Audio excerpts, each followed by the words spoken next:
Want to play some pool? Who, me? It's Bank Shot, an electronic pool game. You can queue up and shoot. For a break. Wow! You can plan cushion shots. It went in! Right. With Bank Shot, you can play straight pool, poison pool, and set up trick shots. Tricky! Want to play some pool? 6 penlight batteries not included. Bank Shot, an electronic pool game new from Parker Brothers. Let your feelings show wherever you go. If you can put your feelings into words, Spidell has the perfect place to put them. A Spidell ident bracelet. It shows that special someone how you really feel. Let your feelings show wherever you go. Put your feelings into words on a Spidell ident. Alfie, the L's are gone from our alphabet. Must be Nasty McEvil. Let's get him. Post-alphabet cereal. Part of this nutritious breakfast. It's doggone good. Now you can play with 2 new Alfie rescue scenes with alphabet stickers. Look, Nasty, filling me in. No, I won't. Here comes Alfie. Ribbit. 1 set of stickers in each specially marked box of post-alphabet cereal.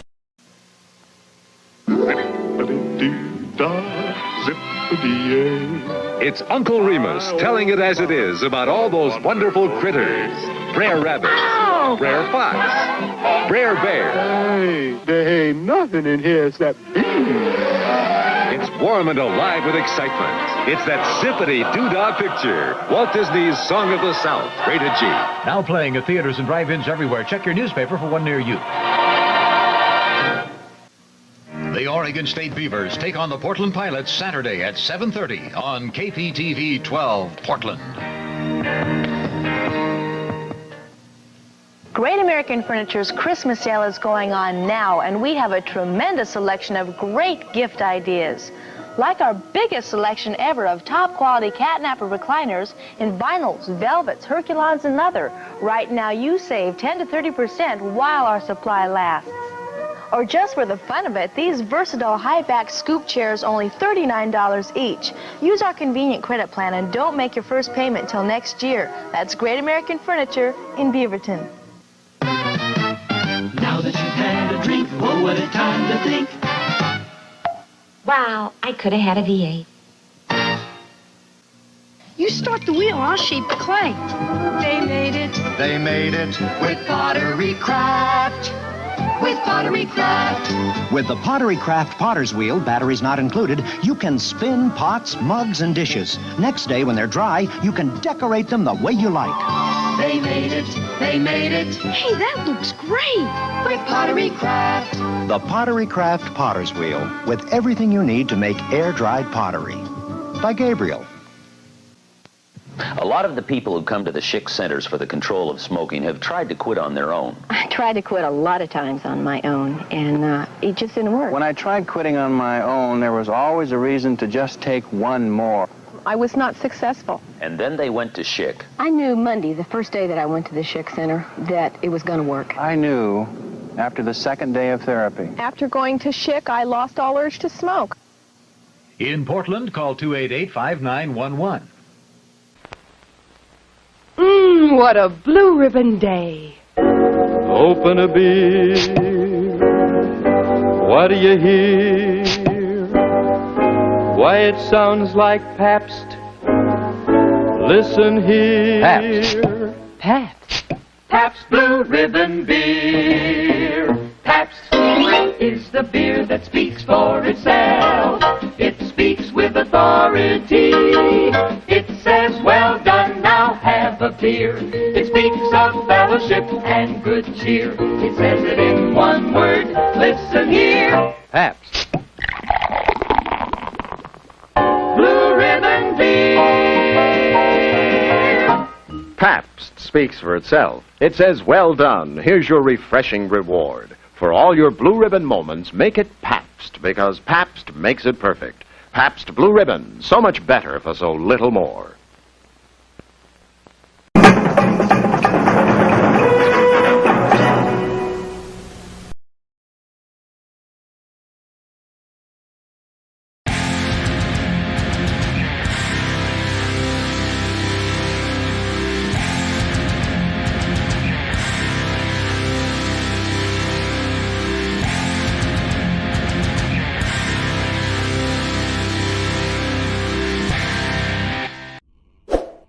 What up, Cyberspace Cadet, Cyber Fam, Fanbox Galore? That's right, it's Saturday. And you know what that means? It's time for accelerated deconstruction, or as we like to call it here, XD. Right? Because you can't get enough of that D. I know I can't. Big shitting grin. What's up, everybody? And in the studio with me tonight are the one and only Tim of the Hun. Hi. And XL, Hi. Air 8. Also known as Big D, the big dick motherfucker this stream's named after. True. I don't know about the dick, but I do know how this show is named, so I don't want to know about the dick neither. That's none of my business. I'm uncomfortable talking about Next! Right. You're the one that made it weird at him and not me. Oh, you guys keep talking about dicks, dude. You could have just let it go in passing, but then you had to get all specific about it. I'm sorry. No, you can't leave that door open like that. That is just not fair. Well, it was your choice to go through it. So No, you shoved me through it with that. It was like magnets. It's all your fault. Just accept that Tim just can't get away from that D. Well, I am married. Part of the deal. That's what I'm saying. Just saying. You had to get yourself one for life. Let's say hey to put some people because they're here. Okay, and the good deal. The chat thing is working. So yay, I'm at work. I had to do what I did last night. Duck Dog, greetings. James Colley, what's up? FTW Nil, I salute you. W Bonnie for you and James Colley again. I see you both. See you all. MC, what's up, brother? And that's our little happy, merry family right at this point in time. So everybody, why don't y'all talk for a minute? I'm done. So it's been a couple weeks since we did the stream. Indeed. One day. That's why I think some people are slow rolling in because 2 weeks in internet time. That's like we haven't done a stream in a year. Yeah. Sorry, guys. I had like a birthday to deal with. And then after that, we had season problems. Yeah, it was like we had a week without, and then last week we were without because I got put in the Sulag. That's right, Susan's gulag. I want to say it's not like there was a whole lot of crazy stuff going on in the world of critical race theory, but in fact, there was plenty. There's plenty of shit that we could have talked about in those weeks that came and went. It's just, I just see it every day now. Yeah. In a way that's good. It's getting up there, and today we'll actually have an article from CNN, which is trying to gaslight for critical race theory, trying to downplay what the ideology. Well, all right, so we've got that. We'll go over that in a little bit. But I think what Atima wants to start with is a nice little Atima rant second. Okay, so do we want to play part of the video or do we just want to talk about it? Because hey, it's your call, buddy. Let's play the video. You sure? This is it's a Mark Dice video, so you might get tagged because he's like over 1 million. Well, we'd have to stop and commentate, so we can do that. However you want to do it. Yeah, I mean it's just there's a couple little clips we can bounce around, and I'll talk about little pieces of it because this is it's too far. Fair enough. So just remember to ring that bell, subscribe. Hit that like button, people. That's right. Shout us out there. Share us with people. Because Susan's not sharing. And she really doesn't. You're still monetized, though, even though you keep getting strikes. That's pretty amazing. She's still out of fucks. It's like she's still giving you some scraps. She's tossing me some pennies so she can say that she is, hadn't needed everybody. I know what she's doing. All right, so we got Mark Dice here. Can everybody see him? I need to put him up in there. Yeah. Yep, he's on. Everything's on the working. watch page. Oh, here we go. Yeah. I was looking at the watch page. Didn't that realize way we can see it all at the same time. I rate this. Remember this time. You remember? Oh, Mark Dice will copyright hit you? Oh, he will? He will? Well, fuck that dick. Okay. Will he strike you or just claim the video? That's the question. All right, we'll just show his face on stream, and Timmy can talk about it. Okay, so apparently the left is trying to cancel Mother's Day and turn it into Mothering Day.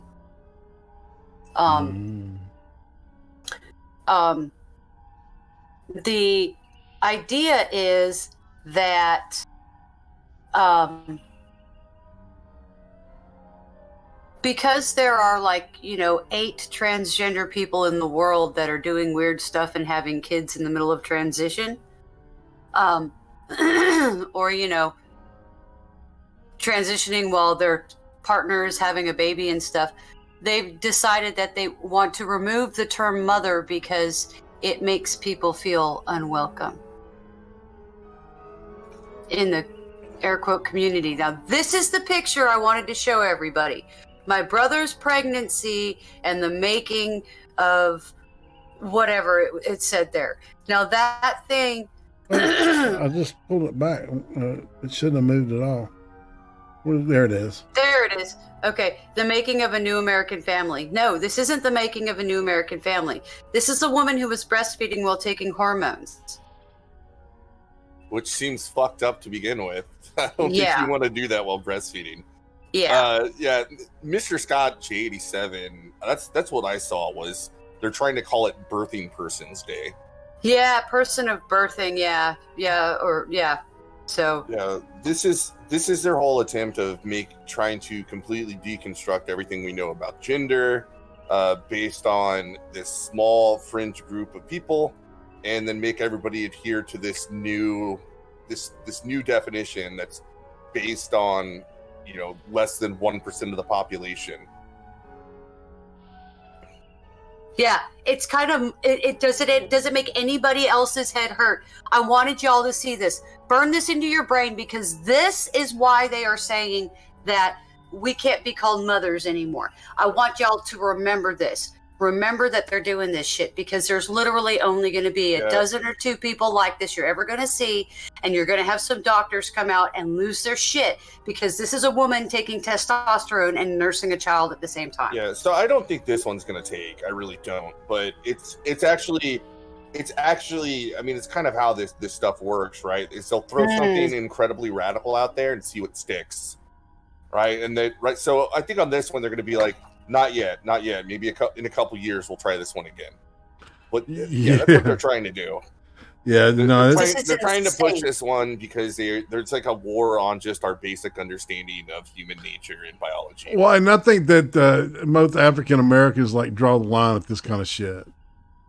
I do too. I think that's it's actually been talked about a lot. So I know that we've talked about critical theory and we've done a little bit on gender studies, but the gender studies movement is the most postmodern of all of the movements. Well, right? yeah, of course. Where it denies objective reality, You which have just boggles your mind. Yeah, right. You got to deconstruct the patriarchy so it can fit your definitions. Well, see, and this is where my rant comes in. Go ahead. I just wanted to finish my point is that the gender theorists and the race theorists are actually at odds internally. A lot of them. Well, okay. If this is what the trans community is, the trans community can go fuck itself. Straight up. They can go fuck themselves. They think this is acceptable. You are hormone treating a newborn child and you don't give a shit. You can fuck right off. That child has no ability to consent to what you're doing, and you're fucking stupid and you're fucking crazy. I don't care if you want to call it you can try to call it whatever you want. It is Mother's Day, and I'll be goddamned if I'm going to permanently damage my body, because that's what happens when you have children. No lie. If I'm going to permanently damage my body to bring life into this world and I get a title for that, fuck you don't get to take it, because I'm the one that did the hard work. 11 pounds, 2 ounces, no fucking painkillers, and I went home 12 hours later. Fuck y'all. You don't get to take my title from me. I fucking earned it. I've got 3 baby girls and a total of 30 pounds worth of baby when I had them. So fuck these stupid fucking crazy motherfuckers. You don't get to take my earned title of mother because I sacrificed all my free time and any kind of idea of independence that I had just so I could be here for my children and I could turn them into the best they can be for the next generation. So fuck you fucking wannabe whatever's you're gonna be. Fuck you little motherfuckers that think you have the right to come tell me what my title is and how my family's supposed to be run when obviously you don't understand how to fucking tie your own motherfucking shoes if you seem to think that the body you're born in isn't good enough for you. No, fuck you. You can fuck right off. You need to go get your ass some counseling. You need to get the fuck off the internet, and you need to stop thinking that dressing up and pretending you're somebody else is good because LARPing is mentally unhealthy, and y'all need fucking Jesus. Fuck y'all. You got the Holy Ghost today. Sorry. You got the Holy Ghost today, girl. Just saying. It's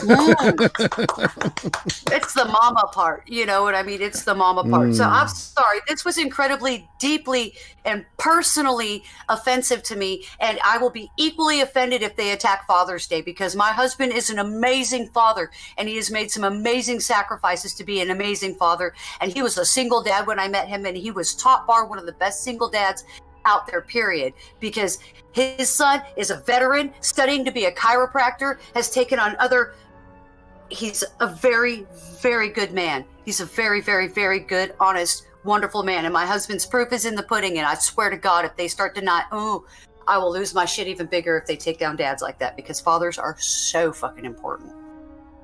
Yeah, this entire move to make us pretend that we're not a dimorphous species is... I mean, it's just crazy, and that's why it's the most postmodernist of all of them. Because we have this objective reality. Like, we're really good at looking at people and deciding if it's a woman or a man, right? There's very few exceptions. Even men dressed as women, there's a lot of signals that we're just like, that's a man. Like, we know it is. Not to say that, like, you know, the gender transitioning surgery can't be really good, and it really removes all those signals from a person's body, but it's not normal, obviously. In fact, there was actually an article in Quillette, and I know if you've been paying attention to some of the criticisms of Quillette, is they seem to have a very smart person problem. If you don't know, if you don't know what that is, then you have to go back and look at some of our other streams. But Andy No bounced from there. He was on Quillette for a long time, and then he went to Substack because they started getting weird towards him over there on Quillette. Yeah, but it was actually a psychologist that transitioned that already said, like, I'm not going to treat kids, right? I suffered from gender dysphoria. People don't understand what gender dysphoria is and isn't. These kids don't understand what gender dysphoria is or isn't. And they don't understand the consequences of these treatments. And even if I look back, I probably wouldn't have transitioned. Because in the best way I've heard it described by the people that say that they can't, transitioning didn't help is, it's kind of like people that are just like, I'm going to leave town and it's going to solve all my problems. And then they go someplace else, but their problems were all internal. So right. No matter where you go, there you are. I'm in this new place and it's fresh and it feels good for a little bit, but then it all comes back. And that's the explanation I've seen. And as far as I know, that's kind of the norm with transitioning. I don't care if adults make that decision or not, but this whole move to just deconstruct gender into, well, they say it's a social construct, which in a very benign sense is true, but deconstruct it into something that defies objective reality. I don't know how they're getting away with it.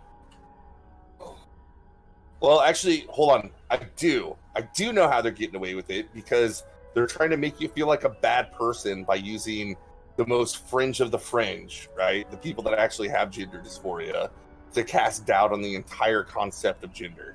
Why are we encouraging people with gender dysphoria to procreate? Yeah. I'm not for eugenics, but I'm also not for burdening people that already have mental disorders with kids. Being a parent is not easy. That's very true, and it's one of those things. I think I talked about it in our last stream. And this actually goes back to the hearing of that ma'am that is now our Health and Human Services Secretary under the Biden administration. What she was talking about, I can show you all the papers and all the science around, hormone and what is it called? It's a very nuanced. It's a very nuanced science, and I'll be glad they go over the paperwork So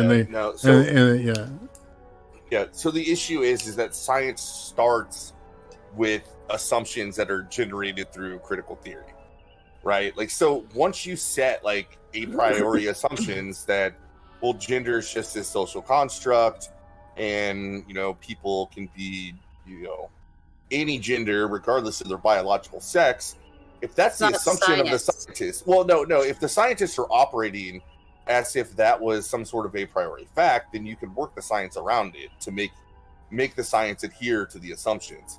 And whenever you do that, you actually get something very similar to German eugenics, right? They make presumptions about race that aren't actually founded, and it all spirals downhill from there.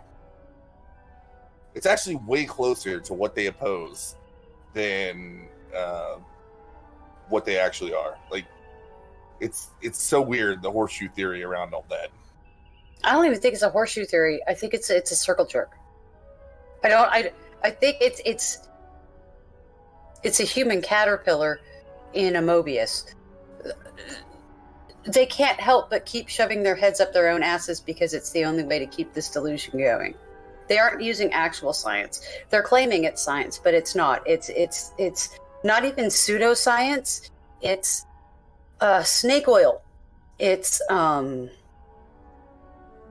fraud. It's outright fraud. It's at best you can say it's religion. Like it's religious. Hold on. Actually, I would say it's most akin to divine declaration. Right? It is just because they say it is. Even but that doesn't make it so. There's nothing actual divine about it. But that has never worked in the history of mankind. Just because I said so, you do it. It always collapses. It always has. As long as we've had recorded history, look at what civilization has done every time you say, excuse me, every time you say, because I said so. Even with your fucking kids. Those that have kids in the chat know what I'm fucking talking about. They know what I'm fucking talking about. Yeah, I mean, this is why we started doing the stream on critical theory, is just to talk about it. And it's pretty amazing how it's getting mainstream attention now. And it's also amazing how everything we predicted that they were going to do to argue against it is either they were going to downplay the most radical ideas of theory, or they're going to tell you you're racist you're racist, or you just don't understand it. And I see that every day of the week, right? Anytime somebody comes out to defend critical theory, there's just a whole bunch. They basically just made that, well, this is just about equality, right? And cultural awareness, as this CNN article is going to put it. And we know that's a lie. That's not what it's about, right? It's this radical ideology that's trying to disrupt and dismantle society and replace it with some new social order based on critical theory, even though they don't have any coherent ideas of how to get there, other than they think if everybody just believes this, then utopia will happen. But that's not how people work. If everybody believes, there's no way to make that happen. You can't legislate thought. It's an absolutely insane ideology, and what really is pissing me off is that it's becoming a left versus right thing, and leftists, like people that are just like by nature leftist, like they're not, I'm not going to say they're Marxist, right? They're just by nature, like they always want to root for the underdog. And at this point, they've been convinced that, well, I just assume because conservatives are against it, that I should support it, and it's a good idea. And it's not. Like, I don't know how many times I have to say, and this actually came from, I was listening to Edendro and SDA talk a little bit yesterday. They had a little impromptu stream. And Ed was talking about how, like, well, I used to be like against all these SJWs, but the right pisses me off even more. So he's turned a blind eye to it. And I think that is a problem. I don't even know how to solve it, but we have to solve it because this is not conservative versus liberal in the traditional American sense. This is conservative. This is liberalism versus anti-liberalism. And I don't know how many times I have to say that. This is an information war. Okay, we are in the middle of it's actually we should call it the disinformation wars. Yeah, I don't even know like Lars Larson I get called what you're this, saying, but no, Lars it's almost Larson like, called this fucking when Trump was elected. He did.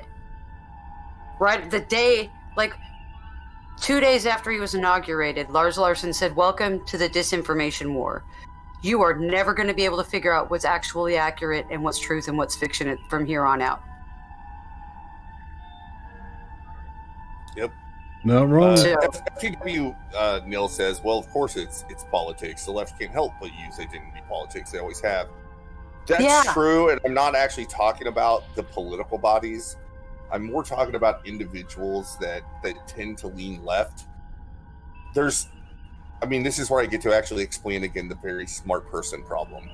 It's generally like left-leaning people like Jesse Signal on Twitter that they do believe that you should judge everybody as an individual, right? And that we should strive to make society a more equal society under the law.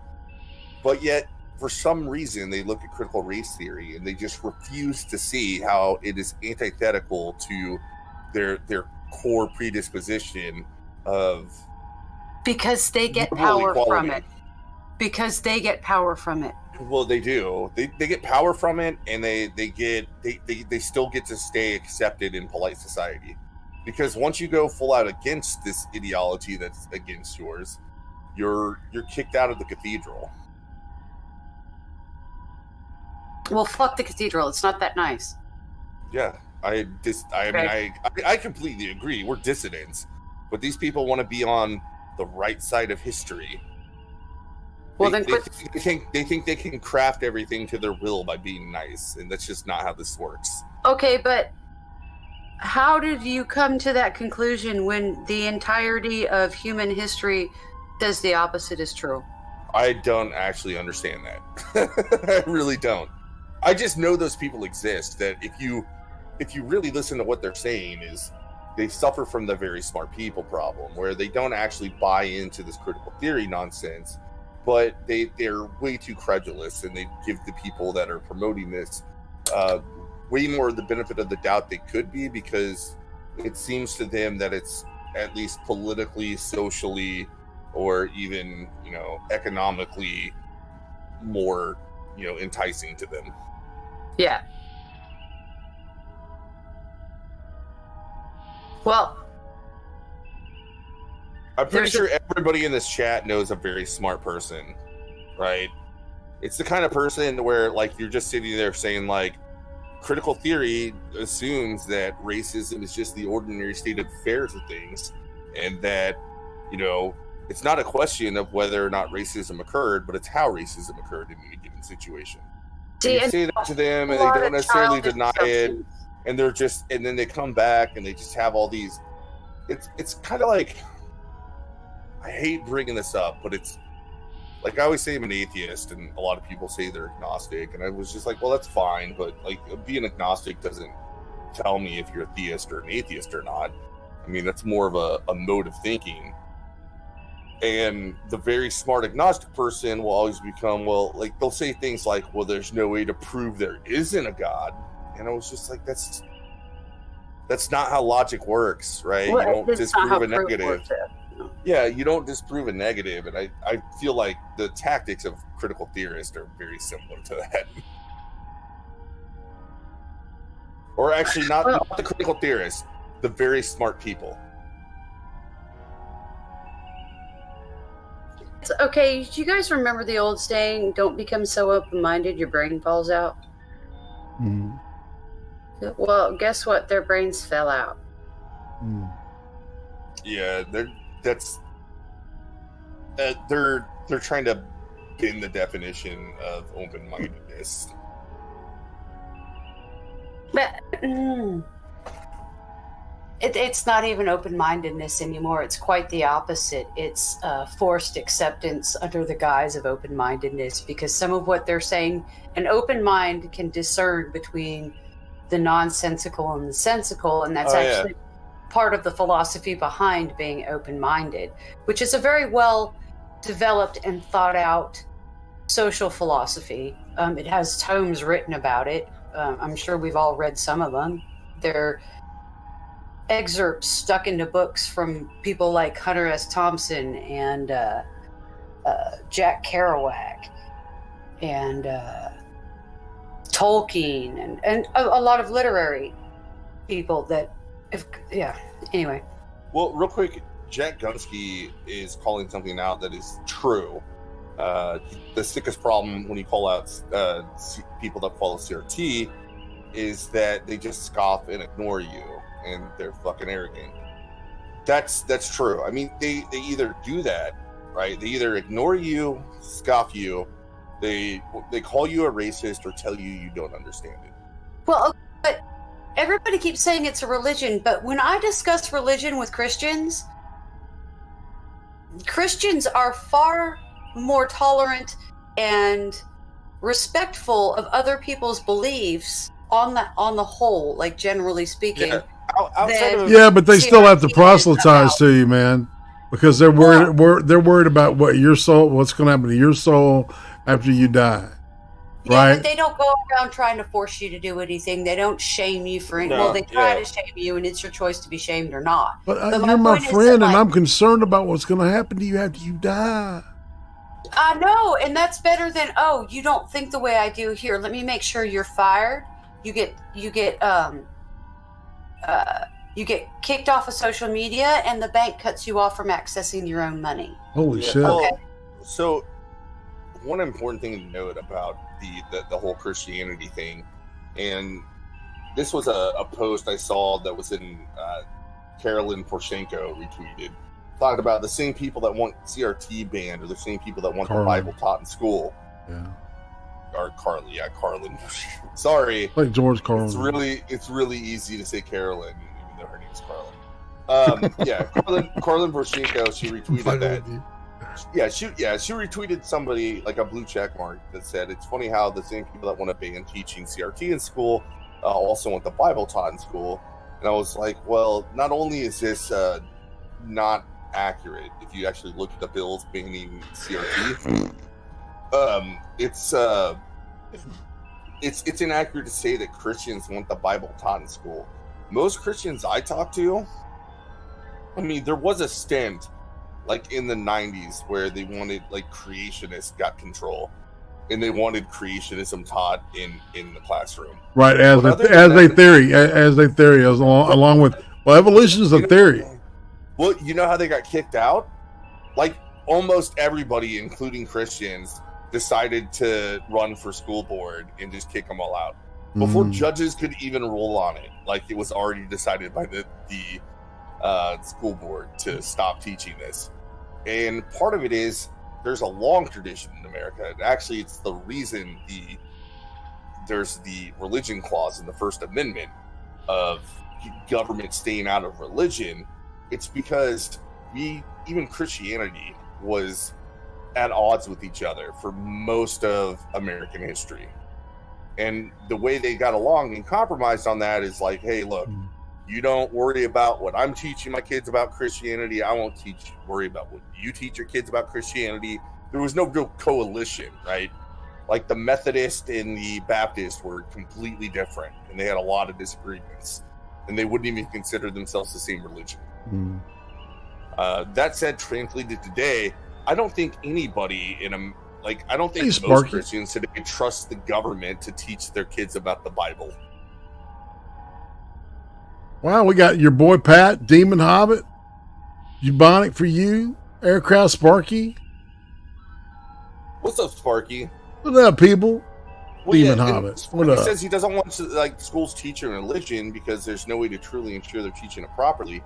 I actually have no problem with schools teaching people about religion in an objective matter, just to saying, like, here's religious texts that exist, and you can learn about what these texts say.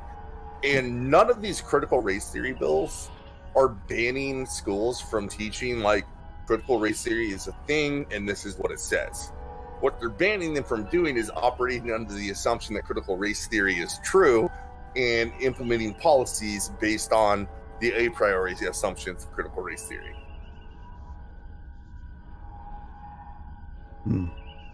Well, that's what I'm saying. It's not even what they say it is. It's not a ban on Hey, having Jack, courses that talk about critical race theory. It's a ban on using that as a policy tool to do training, break kids up into their racial groups and get them to admit their privilege. I mean, this is shit that's really going on in places that don't implement these. Oh, I like the name of this guy. Check this out. His name is Shot Out and Tired. And in Alabama, that means you are shot the fuck out. It means that you're exhausted. Or you're fucking a geek, on drugs. Geeky on drugs. You're jonesing. But yeah, shot the fuck out. I like that. Yeah. It brings me home to my roots, man. And I know you have the article pulled up. I think we can go ahead and get to it. You've got the article pulled up. Let's talk about it. Yes. Who reads better than all of us? Yeah, you just need to toss me the link. Is it in the But chat? yeah, Demon Hobbit is saying critical race theory is teaching racism.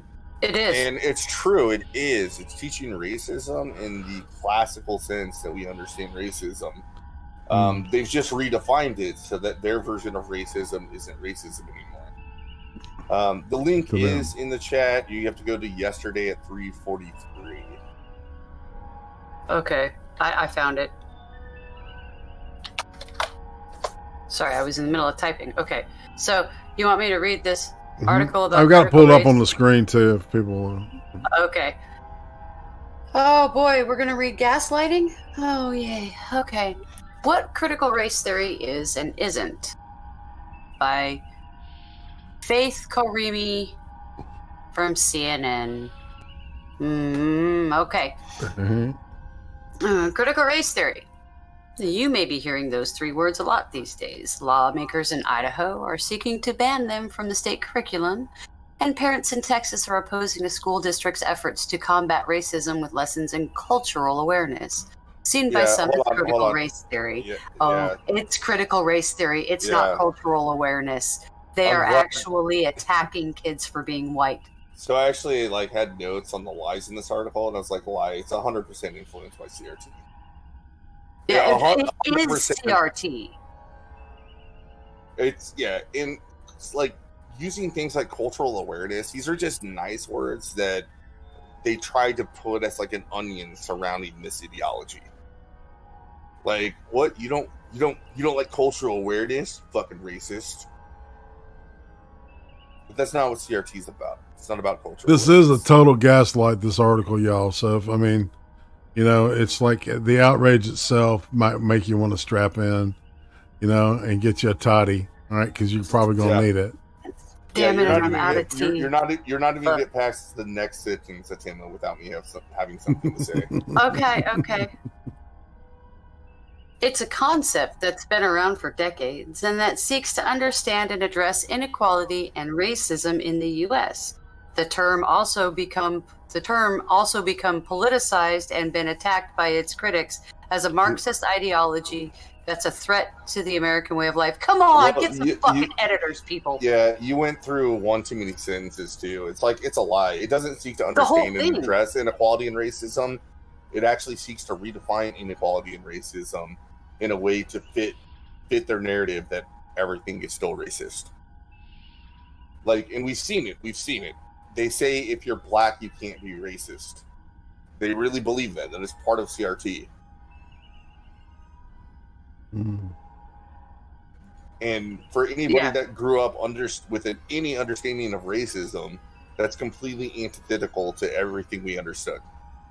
Well, the whole idea, okay, it's we have this entire generation or this group of people that seems to think they can ignore over half of America's historical knowledge and understanding of events and history. And they think they can just throw that all out the window, pretend it doesn't exist, and try to indoctrinate the next generation into believing these crazy, out-of-their-mind ideas about, America is 1619 and police were started as a slave gathering thing, when actually the slave gatherers were arrested by the constables and the police. But, whatever, Hey, who Becca. cares? Let's just rewrite the history kind of shit. And I think what's going to happen is there aren't enough of these people, because there's going to be enough involved and aware parents that they aren't going to be able to fight the flood, because you really only need about 10 parents per teacher or administrator to overwhelm them. Well, and they're also redefining, actually, I think they're actually lying. When they say inequality, they mean inequity. Well, yeah, they're misusing equality and inequality quite handily these days. And it's really insulting if you have any kind of brain. Yeah, especially as like what we actually have ever meant in Western society about equality and fairness, right? It's never been about, they always say, like, are you talking about equality of outcomes or equality of opportunity? But it's not really about that, right? Because nobody has equality of opportunity too, which is something to write about. But it's more the idea that I don't have any kind of birthright reason to be privileged over somebody else, right? My royal blood doesn't make me better than the next man. No. That's what Western equality was all about. It never said that, like, yeah, we believe that everybody can achieve anything they want if they just don't have any barriers, because it turns out there's no differences between humans. They're all blank slates, and depending on their environment, they could all be raised to be exactly the same, and government could enforce this. That's what the theorists believed. All it meant was, look, it doesn't matter if I was born in a poor black household. Like, if I turn out to be an amazing mathematician, I should be given all the opportunity in the world to become an amazing mathematician. And it might be harder for me than some other people to get my way into the door, but the idea that we're trying to drive into people is to tear down any prejudice they have about, like, superficial qualities like sex and skin color, and just look at the merits of the individual. That's what equality means when it comes in a liberal society. Okay, well, that is the closest we can come to equality as flawed human beings. And that's not just a Western idea. That is a philosophical one that even Eastern philosophy came to. Yeah, actually, Eastern philosophy and Western philosophy, when it comes to these things, actually overlap are quite very nicely. similar, even though they developed in completely different parts of the world. It's Except almost for Confucius can suck a fucking dick. That man was an authoritarian. Fuck you. Sorry. Well, it's almost like people that were really paying attention to human behavior could converge on ideas in different parts of the world. It's like there's something innate in human nature that makes us feel this way. Right. Like, even they understand it's not fair if you assign me and a friend to, let's say, pick up all the trash in the playground, and I pick up 90% of my trash, my friend picks up 10% of it and spends the rest of his time on the slide, and they give us both the same amount of money. Like, even a little kid's gonna see, that's not fair, I did all the work. Yeah. Mm-hmm. Yeah. That's what, okay, so yeah, exactly. If you have just a basic ability to observe humans, especially from small childhood all the way up to adulthood, you learn a lot about how life works by watching how kids grow up. And it gives you a lot of this obvious pieces of history. Yeah, life isn't fair. You have to learn how to work around hard shit. Sometimes you don't get the same stuff as other people. Jealousy won't get you anywhere. You know what I mean? These are things that you can observe, and a philosopher without even a complex philosophy can reach the conclusion that being authoritarian with people will always backfire.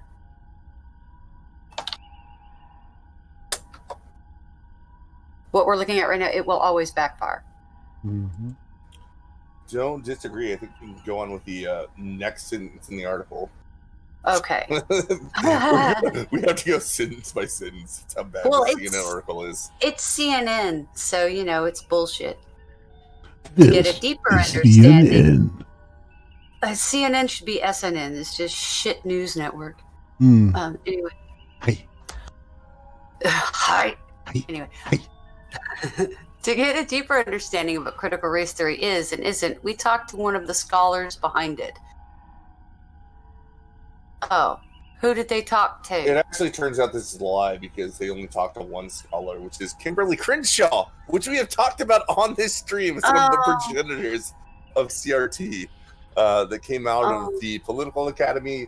She's a direct descendant of Bell, who is a self-proclaimed Marxist, which is important because if you look at the words, they say, well, we think this is a Marxist ideology. And then you have somebody that is a disciple of a self-professed Marxist. So it's not that we think it is. Like, it actually is. Like, quit lying. It is most certainly, like, I know it's not Marxism. We have made that distinguishment on the stream a billion times, but it certainly flows from the line of thinking from Marx. That's admitted by the people that adhere to it. Well, okay. Oh, you can pretty much figure out who's pushing a Marxist ideology and who isn't by who's trying to coerce you to do shit. Marxist ideology and who isn't by who's trying to coerce you to do shit.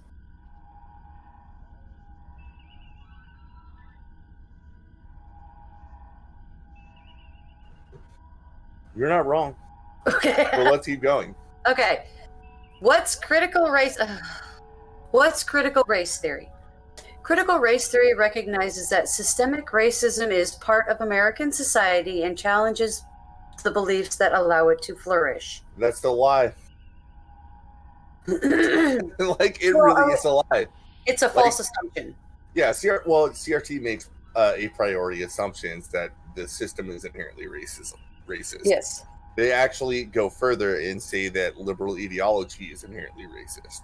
They go further to say ideas like meritocracy, good work ethic, right? Like, those things are also inherently racist. So it's punctuality, personal hygiene, having a family, paying your bills on time. All of those are white supremacy. Like, this article couldn't actually bother itself to Going to work on time, showing up on time. Systemic racism. Dude. I'm just saying. I mean, it also, like, completely, this is something we've said a billion times. It completely flies in the face of the fact that the most tolerant, equitable society, or, you know, actually even equitable societies that have ever existed have operated under this, you know, Enlightenment principles that we should treat everybody as an individual. Like, black people in America today are the most prosperous black people in all of the world. Yeah. Granted that there's problems, but according to critical race theory, none of those problems can be attributed to the community itself. It's all white supremacy. And if we all just agree to that, apparently magically all the problems in black communities are going to go away. Oh, well, you know, the first female millionaire in America was a black woman. So I don't think this really works. So yeah. I'll just leave that there for y'all. Yes, the first female millionaire in America was a black woman. We can actually go through this a little bit more because what Kimberly Crenshaw says is actually accurate, but misleading. Critical race theory is a practice. It's an approach to grappling with a history of white supremacy that rejects the belief that what's in the past is in the past, and that the laws and systems that grow from that past are detached from it, said Kimberly Crenshaw.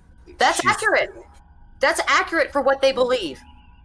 Yeah, it's actually, but it's dismissing all progress that has been made. Like it's pretending like it never changed.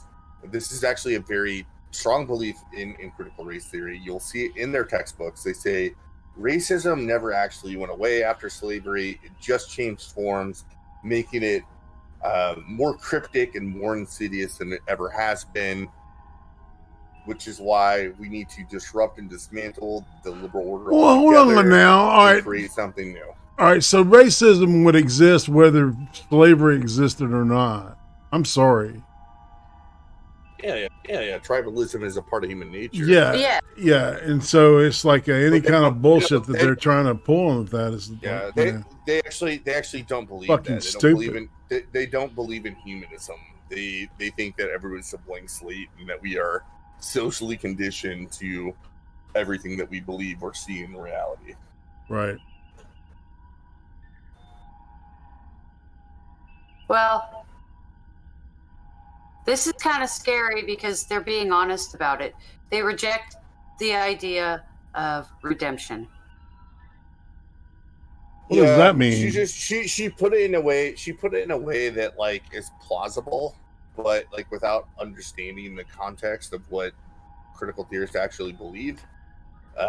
It's hard to discern, right? It sounds good in the sentence, right? It sounds like if you were just a person that wants to be, you don't know anything about this, you just want to be a good person, and they tell you that like we're just trying to grapple that like white supremacy existed sometime, and realize that like what's in the past isn't just necessarily in the past, and it could still exist today, right? That's how those people are going to read it, but that's not what critical theorists actually think or apply. Because I like superficially, I could agree with that too, but you're gonna have to point out to me like what laws, right? Yeah, but like, all right, so you're gonna have to say like what laws, like what is actually like in the system that is targeting people, like what needs to go. Projected this on its face. Period. Yeah, I might need to like get even further and say, oh, you want to talk about this is the one they bring up the most is the application of drug laws. And I was like, well, actually, I don't think it's racism that caused that, but that's a real problem. We should get rid of a lot of our drug laws. Like the war on drugs has been a failure. Maybe this is just that, what's the word I'm looking for? Maybe this is just the cantankerous nature of who I am. But you say something like, it's an approach to grappling with the history of white supremacy that rejects the belief that what's in the past is in the past. I'm going to look at you and say, fuck you. If you can't believe in forgiveness, you need to get the fuck away from me because you are a fucking sociopath. Yeah, I understand because you can read between the lines and you understand what they're actually saying. Right, they're saying they're irredeemable. White people are irredeemable, and they're going to be, I mean, come on, man. At some point, eradication is going to have to be a solution. Because white people are vermin. I mean, what do you do to rats? You wipe them out. Yeah. You exterminate. You exterminate.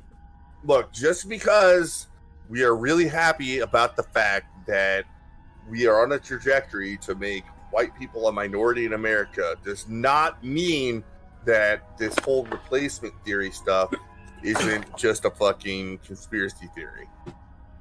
So stop promoting. No wonder Susan bans you all the time, Irate.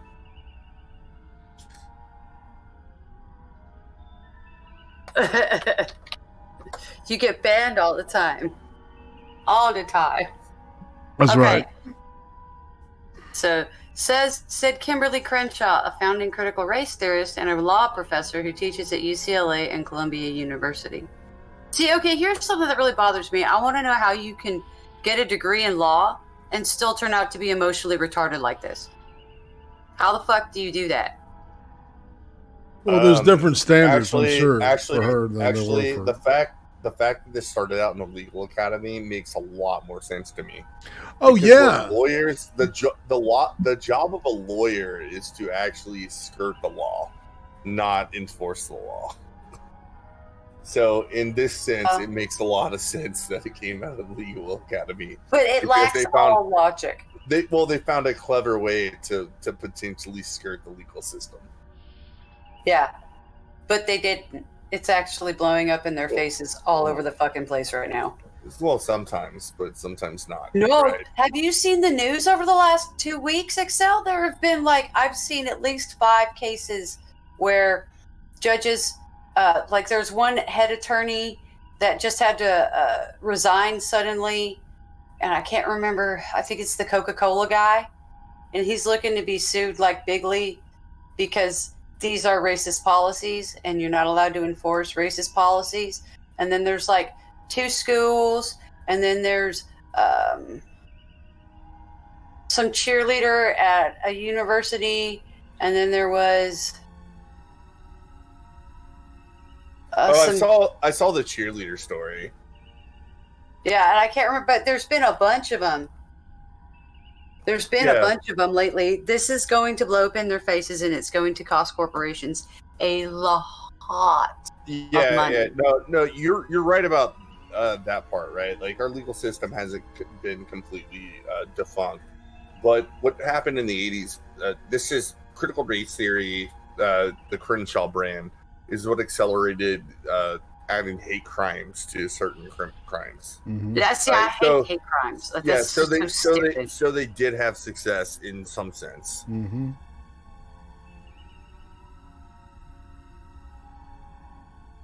Anyway, go on with being our dedicated reader, Gemma. Critical race theorists believe that racism is an everyday experience for most people of color, and that a large part of society has no interest in doing away with it because it benefits white elites. 100% true. Critical race theorists actually believe that. Yes, the problem is it's completely wrong and not what people of color experience in America. Yeah, they do believe it. Actually, even by their own survey scores, from high school students, right, where they ask if racism was a major barrier to their success today.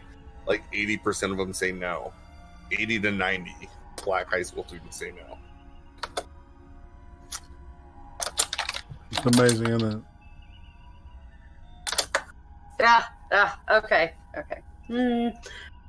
I'm glad Becca's kids approve of my silliness. This is great. Okay. While the theory was started as a way to examine how laws and systems promote inequality, it has since expanded. It was never looking at how they promote inequality. It was looking at what can I bitch about? What can I complain about? Because that is the origin of critical race theories. What can I complain about? Yeah, it's let's get rid of any historical context and be what did the current liberal order of thought get wrong at the get-go? Doesn't matter if they corrected it. They said that earlier, right? Can't say the past is the past. It was a failure, and it was such a failure that we can no longer use this method of thinking to run society. We have to move to our method of thinking.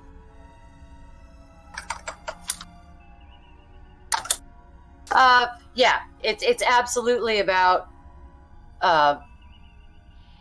It's absolutely, yeah. You're right. I just totally forgot the words I was going to say. Sorry, I'm tired. Yeah, just say I'm right. Just say I'm right. You're totally right. You're right, Excel. You're right. Okay. Critical race theory attends not only to law's transformative role which is often celebrated, but also to its role in establishing the very rights and privileges that legal reform was set to dismantle. Crenshaw told CNN. That's a bunch of nothing. Word salad, because laws and lawyers are not well regarded in American society. I agree. Whenever you first read that, I said that was a sentence that says nothing, and you were like, "It's word salad." Yeah, it doesn't have any real meaning other than good sounding words. It doesn't. That's just gobbledygook. There's just, transformative role. Oh, we're so proud of ourselves for figuring out how to bitch everybody off the planet. So, okay, so Like American history itself, a proper understanding of the ground upon which we stand requires a balanced assessment, not a simplistic commitment to jingoistic accounts of our nation's past and current dynamics. Okay, so are we calling all of the Federalist and non-Federalist papers, and then all of the books and tomes and recorded histories of the colonization of North America, are we calling all of that jingoism? Is that jingoistic accounts? Because that's a really diverse list of shit. Yeah, she's either accusing a lot of work being jingoistic or she's lying. Because the way we've approached history is always like, it's never been simplistic. In fact, I would say critical race theory tries to simplify history to fit its narrative. And whenever you actually look at like all the factors, the context, like the times, right? Like what people believed at the times, all the events that happened around the times, you just realize that like their entire historiography, it falls apart. So what she's saying right here, like I can't help but think like it's just a lie. It's just a lie to say we have the right idea of history, and if you disagree with us, you either don't understand it, or you don't have a balanced assessment, or you're being overly simplistic, even though historians have argued for decades about certain things, but they've never disagreed on the facts. And I'm sorry, critical race theory, like the 1619 Project, it just gets facts wrong. Okay, but it's like literally what she just said right there was completely inaccurate, though. Like the whopping 2 sentences they quote, it's all bullshit that she said. People do not revere law, politicians, lawyers, or any of that group of people. They don't view them in a positive way. So I don't understand how she thinks that they're like, you know, what? Let me find the proper word here. None of what they're talking about is celebrated.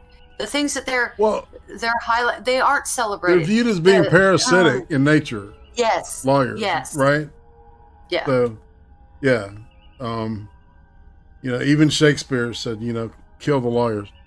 And they're behind all the shit that fucks everything up, especially with, I mean, you know, it's like we have to know, you have to vote for it before we know what's in it type shit happens. Yeah. Right? Lawyers do that shit. Right? You know, most of the people in Congress and especially the Senate are lawyers.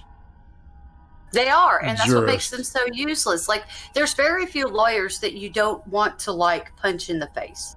Well, yeah, here's the deal with lawyers, man. You know, they all suck until you need one, A. But B, really most of their work is done by their paralegals and their paralegals. And then there's their paralegals. So. Well, you know. and paralegals are the ones that get put through the ringer the most, in my opinion. That's what I'm saying. And, you know, so, and if you want shit done and done fast, you flirt with the fucking paralegal. Work for me? Well, yeah, it's kind of hard when, never mind. Anyway. Oh, I'll flirt with a damn, you know, a box of chocolates. Actually, it's, anyway.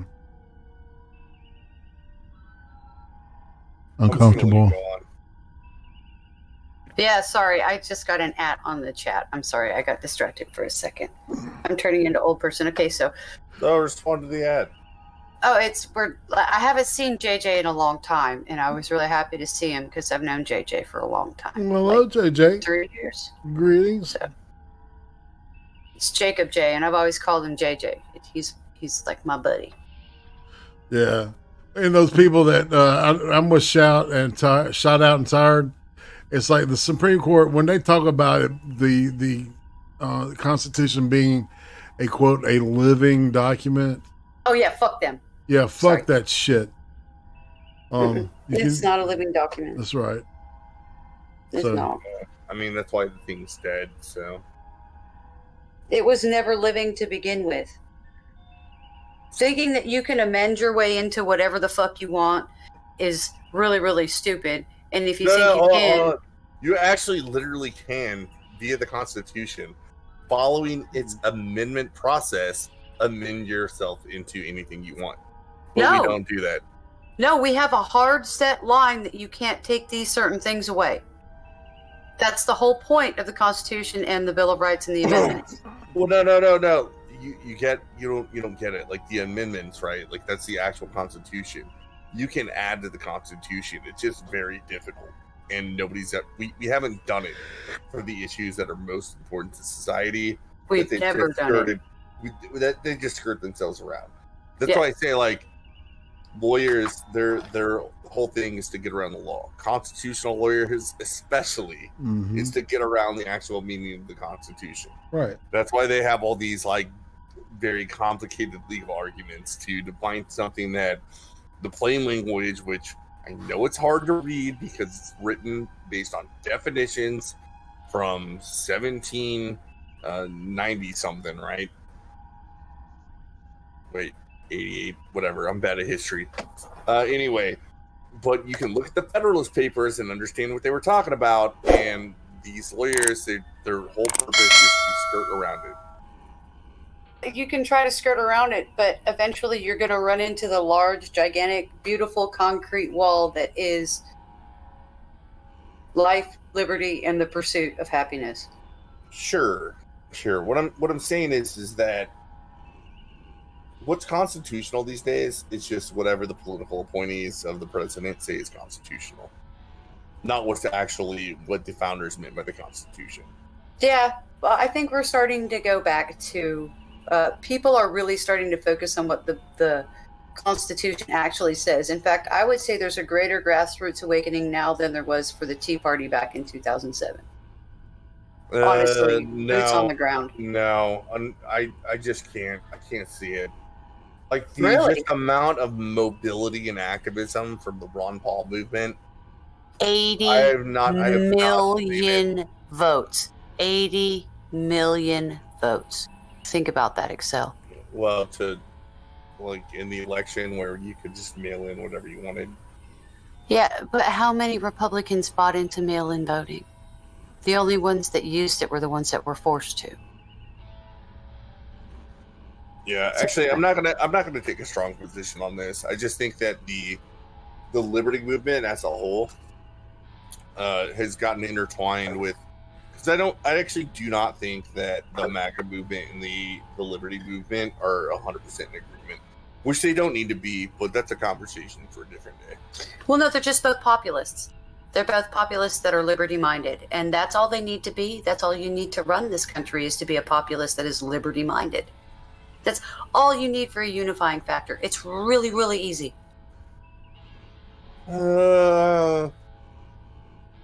It's already happening, Excel. Come on, Carlin Poroshenko. No. My Think problem about is it. with libertarians, not what you said, right? I don't think you're wrong, because I got on board. I didn't vote for Trump in 2016. Sure as hell voted for him in 2020. Yeah. Right. Well- so like I'm with you, but a lot of people are libertarians like me in 2016. We're just like, I don't believe Trump's gonna fucking shake anything up whatsoever. And really, that's all we want. Like, shake the shit up just to like delegitimize government power. Well, if DeSantis runs, it's going to be a blood fucking bath in 2024 if he keeps up what he's doing now. I hope he does run just to actually explain the facts of the COVID policy in Florida and why the government. Oh man, like I don't want to talk about COVID on the stream, but I know what's really happening is the government's just doubling down on bad policy. And DeSantis is one of the few governors that would not do that. Well, yeah. Do you know that Oregon, within the week of DeSantis saying we're removing all mandates, we took away our state of emergency? I think it was like that day or the next day. Oregon indefinitely mandated through the state legislature. They indefinitely mandated masks in the workplace. Yeah, I mean that's what was going on in not just Oregon, right? Like Canada, like many states of our union, and Canada has been really, really bad about it. Yeah. Yeah. But anyway, this is very much turned into a tribalistic political thing the laws and the virus and all that stuff. It's very, very tribalistic now. And it's going to start being filtered into the CRT stuff. Watch. It won't just be health inequity anymore. It'll be other things. Yeah, I mean, it's already using CRT tactics where if you're against lockdowns and masks, then you just want people to die. Yeah, you're literally worse than Hitler. Right. Like the actual facts of the matter don't matter. Yeah. Sorry. I had a burpee. I had to hold my breath. Excuse me. Okay. All right, let's go on with the article.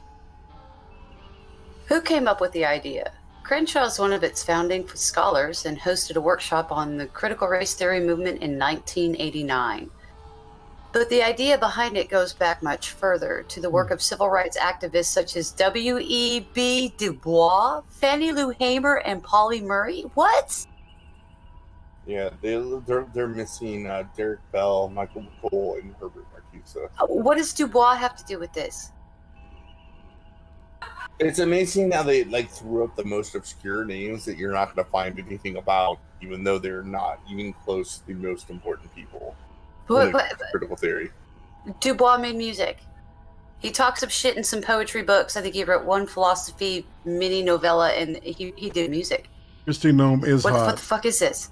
Anyway, maybe I have him confused with somebody else. That could be it. I don't know. I'm a little stoned. Who knows? But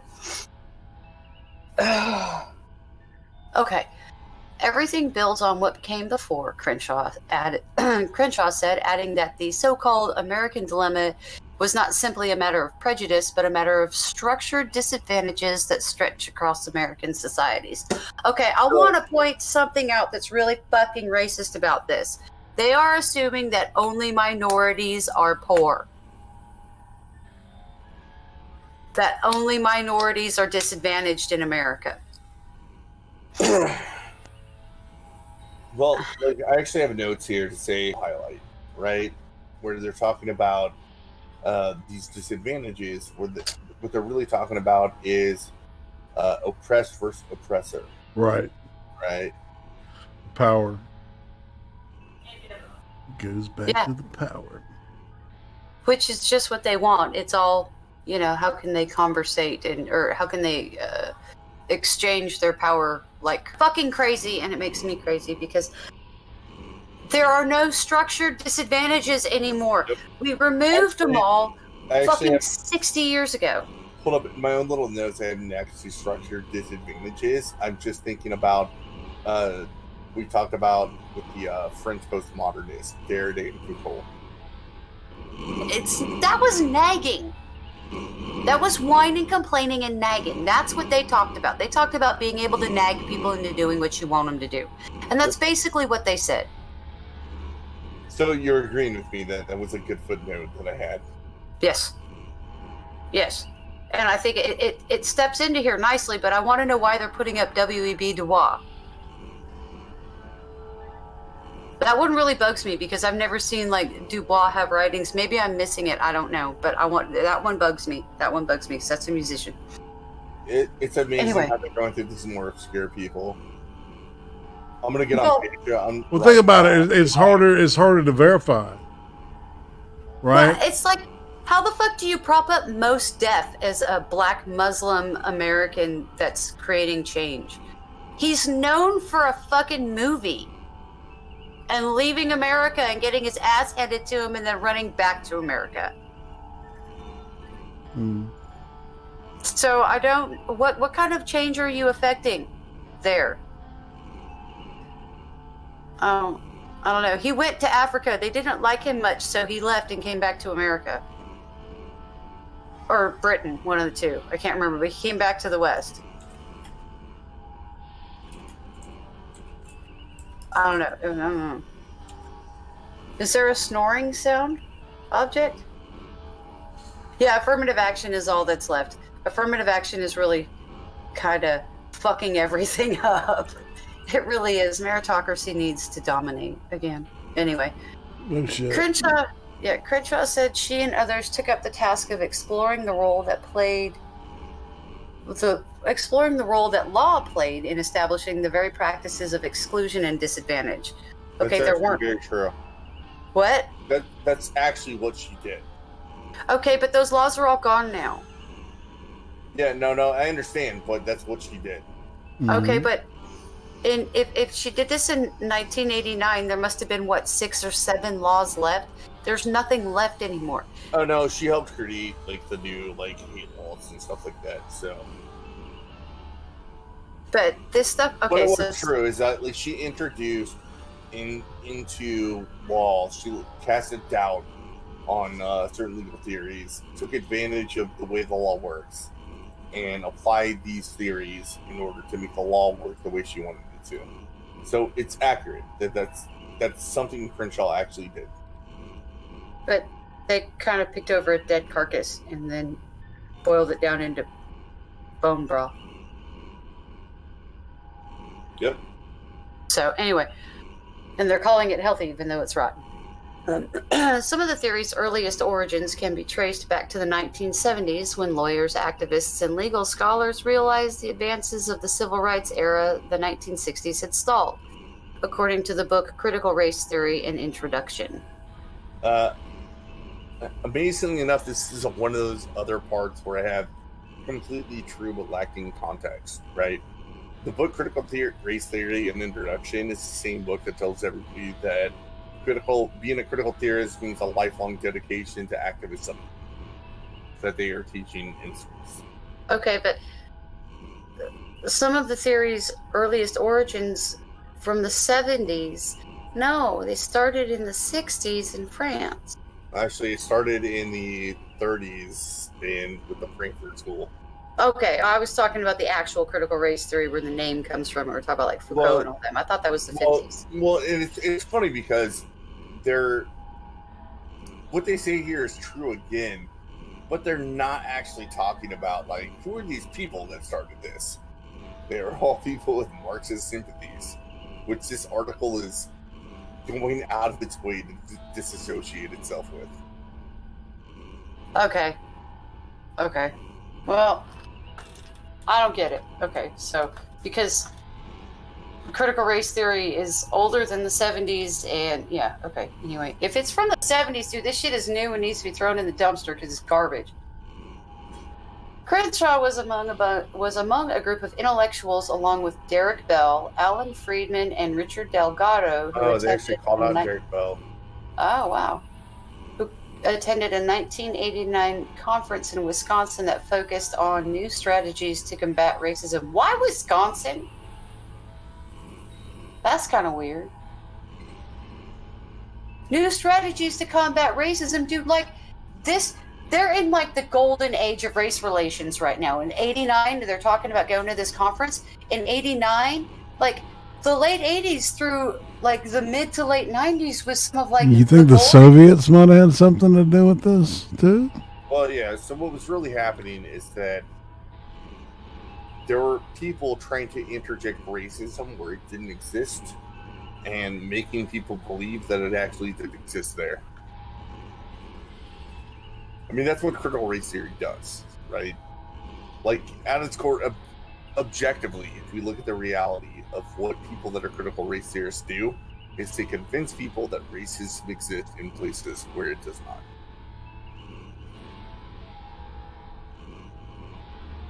not. It just frustrates me because they were going after racism at a time when we were at a golden point. Like, it was like the golden age of race relations in America. It was as good as we had gotten it so far. You know, do you know how many mixed race kids? Turns out Martin Luther King convinced a lot of people that we should judge people as an individual. But do you know how much mixed race families increased throughout the 70s, 80s, and 90s? Oh, a lot. It was like 400% per decade. It was incredible. There were so many openly mixed race families, especially on the West Coast. You know, it was the gold. I'm so frustrated with this because they were intentionally undermining some of the best social and cultural years we had in terms of race relations, and it really frustrates me because that's because critical race theory actually shames people for crossbreeding. Yeah. And now you have, what is it, like 15 or 20% of the population is mixed in some way now? And it's like, well, what the fuck are you doing? You're saying almost a quarter of America is a piece of shit because they exist? Fuck. You know? Sorry. It just pisses me off. Maybe it's because I'm mixed and I have a lot of friends that are mixed that just do this shit, and I'm like, what the fuck? Once again, no disagreements. Let's try to get more through the CNN. Okay. If we can. Okay. In 1993, Delgado, Crenshaw, Mari Matsuda, and Charles R. Lawrence wrote the book Words That Wound, Critical Race Theory, Assaultive Speech, and the First Amendment. Some critical race... Okay, what does that have to do with anything they're talking about? I was going to say, like, I have not read that book. Just read the title. Right? I'll read it. Because the only thing critical theory can actually do is complain about things. It has no actual solutions or positive insights. What is assaultive speech? Actually, amazingly enough, that's actually in the critical theorist handbook of what critical theory is. So, book is assaultive speech. Yeah, I wouldn't be surprised if this is the textbook that started microaggressions. That's retarded. Okay. It's just a weird placement for this, so maybe they're plugging the book in some way, I don't know. Some critical race theorists also believe notions of race are products of social thought and relations, not biology. Okay. So there's something really subtle going on here, right? This is not subtle. Me as a liberal, like a classical liberal, right? Like looking at things in the terms of we should judge people as an individual, doesn't care if a person's qualities are affected by their biology or not, right? It's just who the person is. But they actually come out and say some, because there is actually a section of critical race theory that believes in these biological differences, but they turn it upside down to presume that turns out that everybody else is superior to white people, and white people are just super oppressive, which is the only reason they are not coming ahead on everything. And I know that you've seen that, right? That's like the We Are Kings type shit. Yeah. Well, these are also the people that think that you're like a blank slate when you're born and you have like no genetic memory and there's no proclivities or anything like that. Or other means of knowing. Yeah. Well, other means of... Anyway, we'll leave that one alone. Other means of knowing is one of those things that irritates the ever-loving piss out of me. Yeah. So, anyway. I totally get that. Yeah, okay. They correspond to no biological or genetic reality. Rather, races are categories that society invents, manipulates, or retires when convenient. Delgado and Jean Stefanchik wrote in Critical Race Theory an introduction. All right, I have this set as a lie. Right? That is a lie. Because, well, it's only a lie because the first thing they say is that like we should kind of look at genetic reality as like some benign thing, we shouldn't care, right? But critical race theory goes out of its way to actually care about those things, right? It's part of everything it does. It actually believes that if you think that a person's race is not important, you are a racist for being colorblind. Because color is real and you are racist. Yeah, never mind the fact that even MTV spent almost 20 years saying colorblind is cool. Yeah, in the 90s, MTV actually was probably a very impactful 80s. Cultural influence. 80s and 90s. Yeah. Yeah, it was probably a very cultural impact on like doing real work to get people to not be racist. Yeah. Unlike critical theorists, which they're not doing real work, they're actually just creating division and creating more racism. They're actually that's why this is a lie, right? Like, I mean, we're gonna get into Robin DiAngelo, really? Oh, the evolution is going to make my head hurt because it's going to be an outright absolute lie. It's going to be a lie. Because they're going to act like there was this rising tide of racism and that wasn't there. Okay. How has it evolved over the years? The theory has a passionate group of followers who are mostly academics. It has inspired at least a dozen books, more than 250 law review articles, and several conferences. And about $2.5 billion worth of damage. But yeah, I believe that's mostly true, and they're calling it academics. And I just want to say zealots. Okay, well, do you notice how it's mostly academics, which means that it's fucking useless? Mm-hmm. Yep. How much shit have you seen mostly academics believe in that has withstood the test of time? I can't think of shit. Like, I can't think of a damn thing that academics have done as an idea.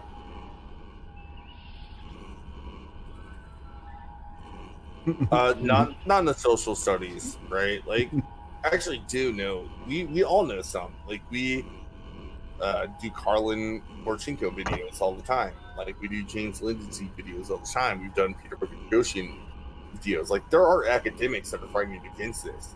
The academics that are actually smarter than these people, that are laying it out and just being like, there's just a lot of contradictions. Like, we have really good methods for a reason. We should oppose this because they don't adhere to this. It doesn't really matter because they're popularizing this and they can label all their opponents racist bigots, even if they're just making good points. Well, all it is shouting down people. Yeah, I just wasn't so eager to say like all academics are bad. Actually, there's a lot of academics that are opposing this. They're just being put in the shadows. No, those academics are shit. Like those academics are shit. Yeah, the ones that are promoting critical race theory, but the ones that are opposing it and have been vocal and they're doing it at the risk of their jobs, they're just not getting very much attention. Even this video, like, they interview Kimberly Crenshaw. They don't bother interviewing like Stephen Pinkerton. I mean, James Lindsay's a good one, but there's plenty of other ones, right? That they could have talked to say why we think that critical race theory is a bad idea. They don't bring them into the picture, which is part of how CNN is gaslighting you, thinking that Crenshaw's the expert, the only one that understands this. And they will never present you in the opposition. In fact, later in the article, they do present some opposition, which is a link to the Heritage Foundation, which the article isn't bad, but that's not, like, it's almost like they intentionally took the worst opposition points, found that article, and linked it in there, even though there's hundreds, right? Like 99 to 1 that are better than that. Well, it does. Okay, so they aren't looking for better. They aren't looking for anything that's going to explain it and make it sound good. They're looking for things, because right now they're trying to baffle you with bullshit. Oh, I agree. I completely agree, and that's why I pointed it out, is that they're trying to lie to you. They're trying to make the normal person think that there's no good principled opposition to this critical race theory bullshit when there's a ton of it. And it's not all coming from the right. No, it's coming from everywhere but the far left. Mm-hmm. Okay. Yeah. Okay. Wow. Wow. So read on.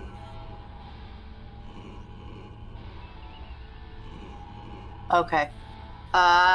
Move page. Okay, there we go. Excuse me. Where was I? Oh, I remember where I was now.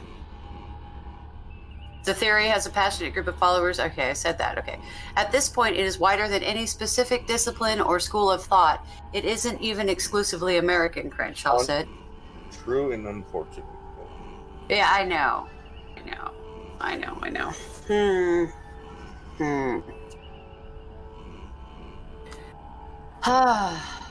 The concept has taken on new urgency since the killings last year of George Floyd. Breonna Taylor and other African Americans by police officers led to a national reckoning on race. I love this one because it's just taking these popular topics and refusing all the context everybody has said around police shootings. Well, some of the most heartbreaking cases of police brutality I've seen have nothing to do with race. In fact, it's usually more than one person, and they're all a mix. Like, there's a mix of people of different races involved in the groups that do police brutality. It's never been a racially based. That's the objective facts around it, but they need to turn it into this binary, like cops are evil or cops are the blue line. But it wasn't because he was black. It's because he was a big guy and he was obviously on drugs, and Chauvin fucked up. Anyway. Over the past year, many Americans have called for an examination of systemic racism. That's a very mild way of putting billions of dollars worth of damages and almost a year's worth of riots. That's wow. I'm incredibly impressed with that. Wow. In part through education, such as the teaching of the New York Times 1619 Project in schools. That Pulitzer Prize-winning project reframes American history around the date of August 1619, when the first slave ship arrived on American shores. Okay. Oh. Now, the author of the 1619 Project has already said that she didn't make a factual account of history. She wrote her own history. It's basically, basically, she wrote a book. No, they're essays. It's a collection of essays that are conjectural, or that are positing theories and ideas, and so then now they're going to try to pass it off as being factual. Right?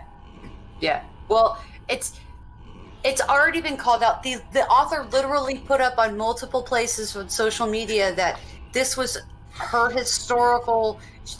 rendering of history based on her own emotions. She's already admitted it's bullshit. Right. Like outright numerous times. It's her lived experience, or her, what does she call it? Her truth of some sort. I can't remember the words. Her truth. It's really called critical historiography, which is where they're trying to make history fit the narrative they want it to fit. But it's not history. It's not how they actually teach people to understand history. And history is subjective. It really is. Like, in a lot of ways with the way they teach it. But do you want to know a dirty little secret?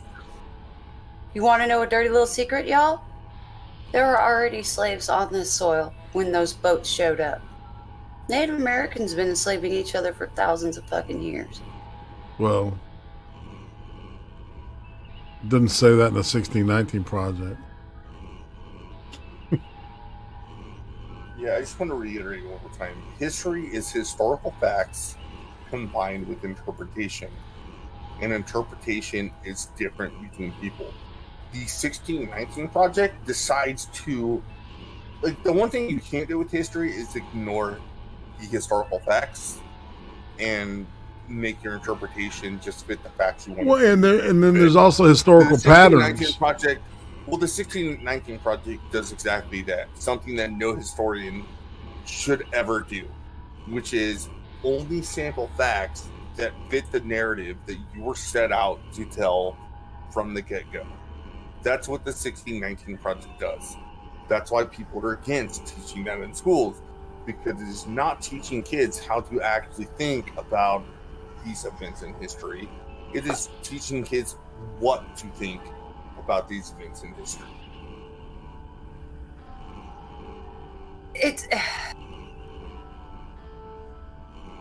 This one really pisses me off because you really do Native Americans a disservice when you pretend that they were like simpleton leaf eaters that were part fairy and never fought each other, you really do a disservice to the strength and the culture of many Native American tribes when you talk about them in these terms.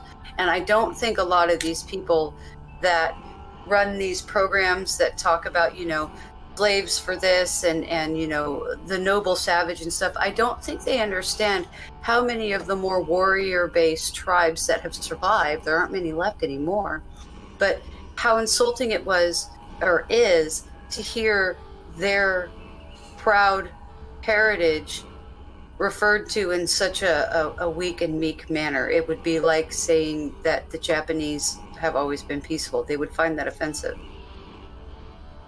Because it's a lie, and you're taking away some of the power and the strength of, you know, the Apache or the Yaqui or, you know, the Aztecs who are now Central Mexicans. You know,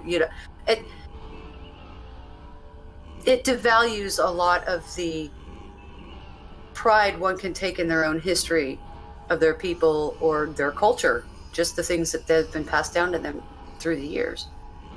It's almost like you can appreciate things that might be negative today about a prior culture without damning the prior culture because it was a victim of its time.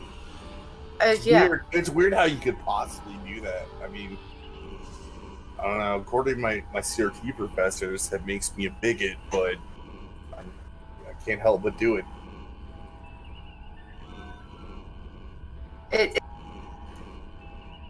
This is actually something recent. Was Hitler a great man?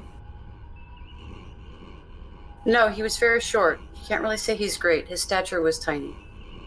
I don't even know if I could call him great. He was brilliant. I just mean great in like the most benign sense that he had a major impact, and he certainly did, right? Mm-hmm. Oh, yeah. And these people are calling historians out. Like, this is a real thing. They're calling historians out that, like, are trying to look at him neutrally, like, just kind of as, like, a person of his time, person with his ideas, to make you think and understand who he actually was. They're just like, your interpretation makes you a fucking Nazi. That's not what they're trying to do. They're trying to make you, like, really understand how this comes to be. That's how you actually prevent it in the future. God. Sorry, that just came to me because there was, like, a Twitter post that was going on about it. But I'm just like, the way CRT people work, like, they're just opening themselves up to the next actually, like, real racist authoritarian regime. Like, if they ever get power, that's going to be the uprising. The white nationalists are going to get everything they want. Because they can't even argue against them, right? Yeah. Dude, I love that video. Is it who is it that does the thing with Brad Paella? Or Pella, whatever his name is. He does the stuff with Awaken with JP. And there was one of them who was a white nationalist and the other one was a critical race theorist. And they were best friends. And they were saying the exact same things. Was it JP that did the video with him? I don't think it was. But it was funny as fuck. Yeah. I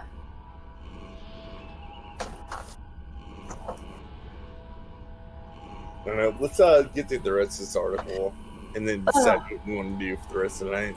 Oh, well, we only have half an hour left, but this is painful. Okay, so where is it taught? Cornell and Harvard universities have conducted research on it. So have the National Institutes of Health. The theory has also led to similar groups focused on Asian American, Latino, and Indian racial experiences. Hold on. What is the National Institute of Health? And why is it researching critical race theory? What does it have to do with health? It also doesn't matter because any research into it automatically adheres to its assumptions. And which Indian racial experiences? Are we talking about Indians from India or are we talking about Native Americans? Because they use them interchangeably on the left. What? You know what? I'm going to leave this ambiguous. Okay.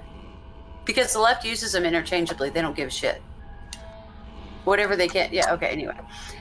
The Centers for Disease Control and Prevention had scheduled training on critical race theory last fall before the program was canceled by President Trump's White House. So far, Yeah, President. right. Biden got in office, and we're prioritizing vaccine to the minority groups. Yeah, you know the people that are The least female likely to trust the government. Mm-hmm. Yeah, and you're like, oh, we're going to be more equitable by trying to shove this down your throat, and you better listen to us, or you won't kill Grandma. But guess what? They're meanwhile saying, no, you go ahead and just don't do nothing. Just go kick those assholes in the ding-ding and leave us alone. You know, that's... Grandma. I'm sorry. My grandma's salty, okay? Grandma, no. My grandma's salty as hell. Calm She down, would say Grandma. something. All right, I'm actually gonna read the next sentence because a lot of very smart people like Christina Hoff Sommers and Jesse Signal were talking about how you can vote for Biden because his administration, they're not going to buy into this critical race theory stuff because they're moderates. Why would they piss off their moderate base? And then the article by CNN says, so far, President Biden has been more receptive to critical race theory. Because he's a flaming racist. Sorry. Is promoting education program opposed by many conservatives that address systemic racism as defined by critical race theory, which is not actually systemic race theory, or systemic racism in the U.S. and the country's legacy of slavery. So there you go. Like the same reason the very smart people were just like, you could vote for Biden. He's a moderate. Oh, he's not going to push this crazy far left nonsense. CNN straight telling you, yeah, he is. He's doing it. He's pushing it. And they're proud of it. Uh-huh. They are proud. Oh, I can't wait to read this section, everybody. Why is there so much resistance to it? Shall we find out what false attributions they're giving to us? White devils. Yay! The white devil. Yeah. Okay, so why is there so much resistance to it? Critics have slammed the theory, with conservatives accusing it of poisoning discussions on racism. That's accurate. Stop. It is. Hold on. That's true, and I give them credit for at least posting a link. But they're posting a link to the Heritage Foundation, which inherently tries to weave in Christian conservative to all of their arguments. And this is where we have a real fucking problem. The problem isn't that it's a Democrat versus conservative issue. It is a liberal versus anti-liberal issue. And there's a lot of people that are leftists that are just like, yeah, I think we should have a market economy, but have social health care, right? Mm-hmm. Universal health care, things like that are against this. And they're framing it in this way where it's only conservatives oppose this. It's just not true. So many of the people that have been fighting against this, talking against this, even on YouTube, like James Lindsay, we cite them a lot. Helen Pluckers for sure, right? Helen doesn't. She's very left when it comes to social policies. There's a lot of people that do not fall into the conservative sphere, even in America, that oppose critical race theory. There's also a lot of people that don't fall in the conservative sphere of America that are Christian. Yep. It's over half of America. They need to stop dispelling it and you can't keep disabusing the idea that there's a bunch of Christians, because the majority of America is still fucking Christian. No matter how many polls CNN comes out saying, look, 54% of America's atheist. No. Not true. And the sense alone, it seems benign, but I can read through it. It's trying to make you think something about what the majority of people think about critical race theory that is not true. Well, it's also, people aren't saying it's poisoning discussions on racism. Nobody's saying it's poisoning discussions on racism. We're saying it's creating a different type of racism now. Yeah. I mean, I'm sure the Heritage article, quoted that exactly. But they're pretending, I give them credit for at least linking to the Heritage Foundation, right? but they're linking to it as if like they're the authority on critical race theory opposition, and they're not. No, the Ayn Rand Institute would be a good place to go see that dissected all to shit. Yeah, funny enough, New Discourse is the best one. Yeah, I know, but if you want to go with big, well-known mainstream institutions, the Ayn Rand Institute is who they should have gone after. They're actually bigger than Heritage. But they didn't, because it's harder to attack the Ayn Rand Institute, because you're not going to get a bunch of ardent anti-theists to go along with your cult. And that's what a lot of the Ayn Rand Institute is. Not the Rand Institute, the Ayn Rand Institute. Two different things, people. Okay, anyway. She wrote a book or two. She wrote a book or two or 5, and they might have had a few pages in them. They wasn't real big or anything.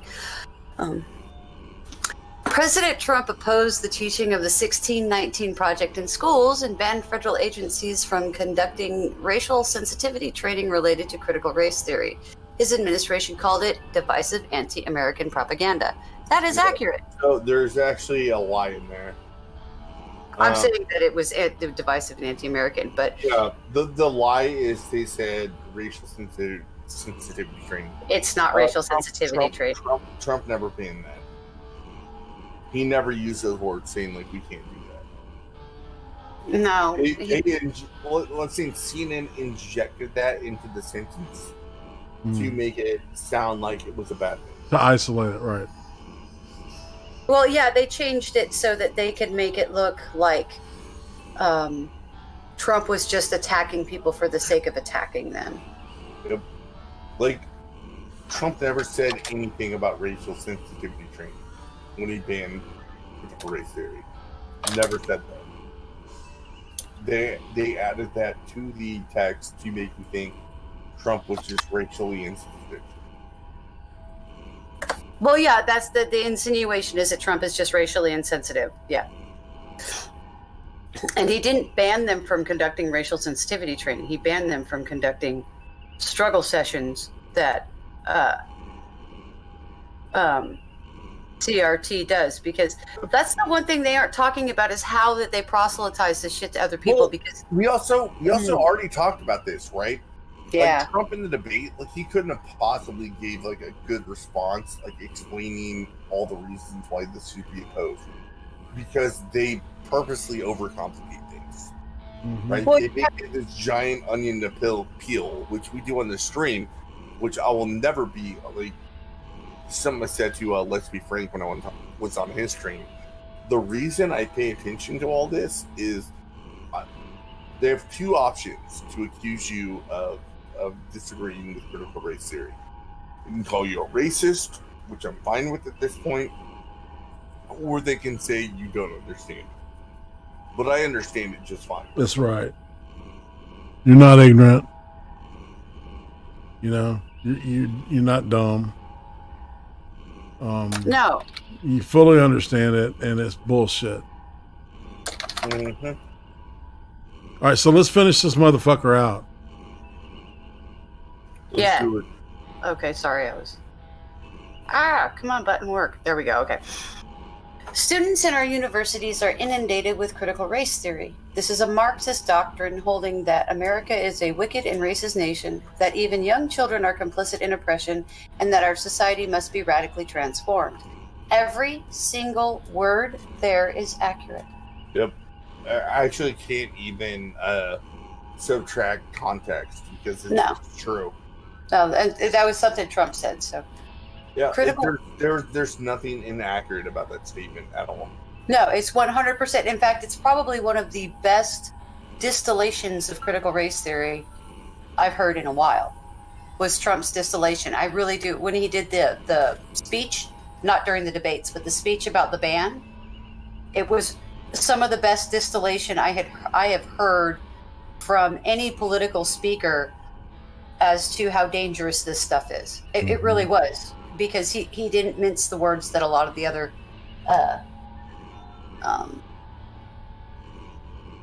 jabberwockies run their mouths about with it. Sorry, I don't like politicians, people. I really don't. They're very smart people.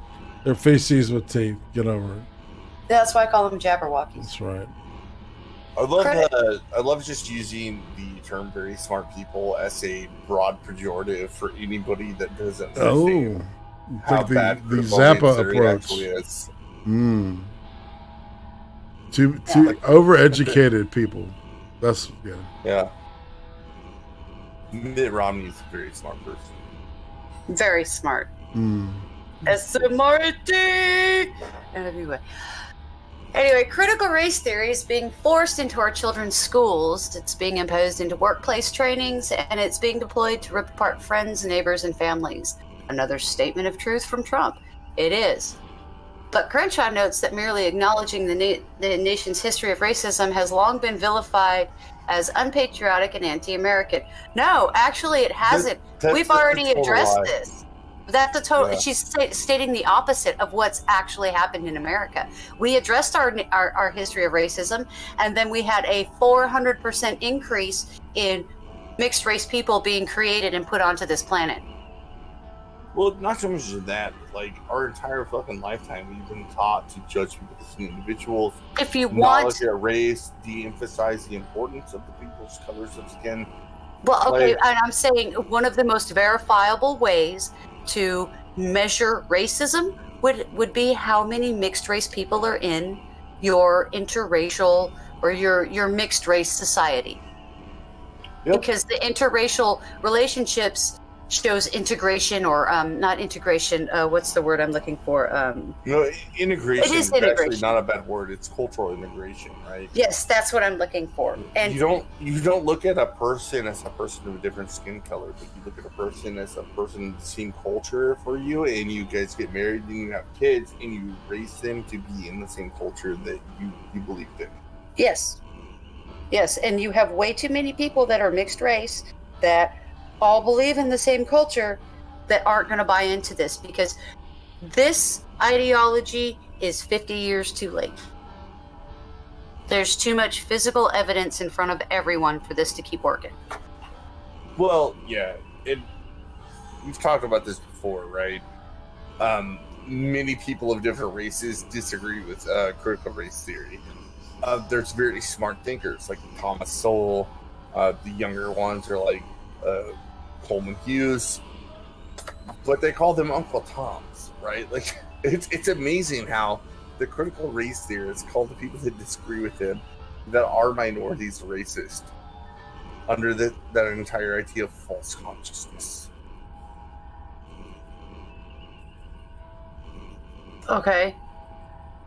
Yeah, I forgot about false consciousness. I forgot. Oh, you don't understand. Sorry, false consciousness is like, you don't understand how racist the world actually is. And because you don't agree with us, you're just fucking being white adjacent.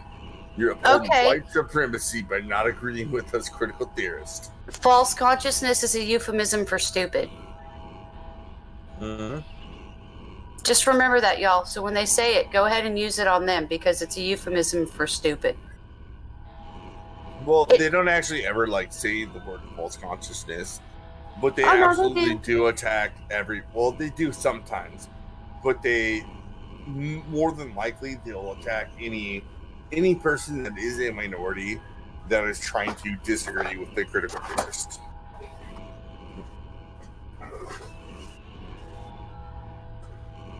Yeah. Okay, we got two paragraphs left, but it's actually 2 sentences because CNN has high-end writing. Yeah. We need to still read the rest of the article because the rest of it's not very interesting. So get through. No, it. there's only 2 sentences left. So it bears acknowledging that we've been here before. For his nonviolent agitation for civil rights, MLK was targeted by the FBI as the most dangerous man in America. Okay, there is a total and complete difference between what MLK was doing and what CRT is doing. MLK was actually trying to stop people from hurting each other, and CRT is trying to force people to hurt each other.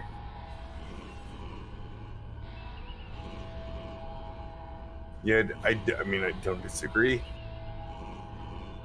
Not to mention that, but like really think about like MLK and like what he was trying to do. He was actually like acting in response to the Black nationalist movement. And I know that like if people really know a lot about MLK, that he had a lot of socialist leanings.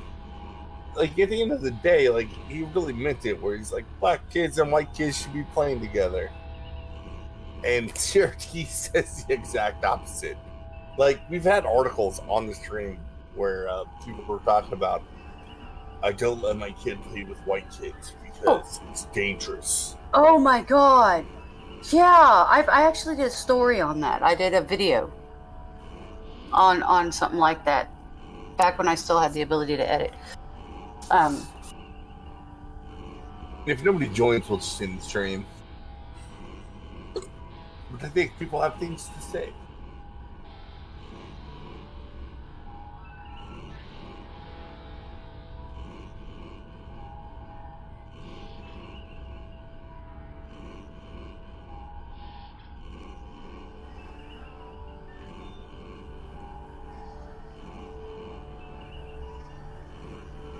Raid is not asleep. Get in here, motherfuckers. I'm right here, man. Yeah, I know you're not.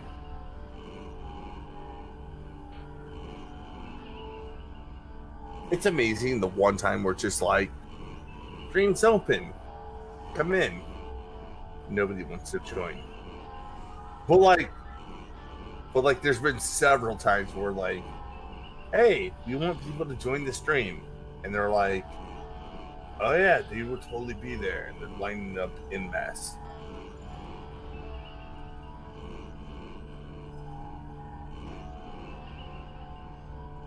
Apparently tonight we fucked up. Yeah.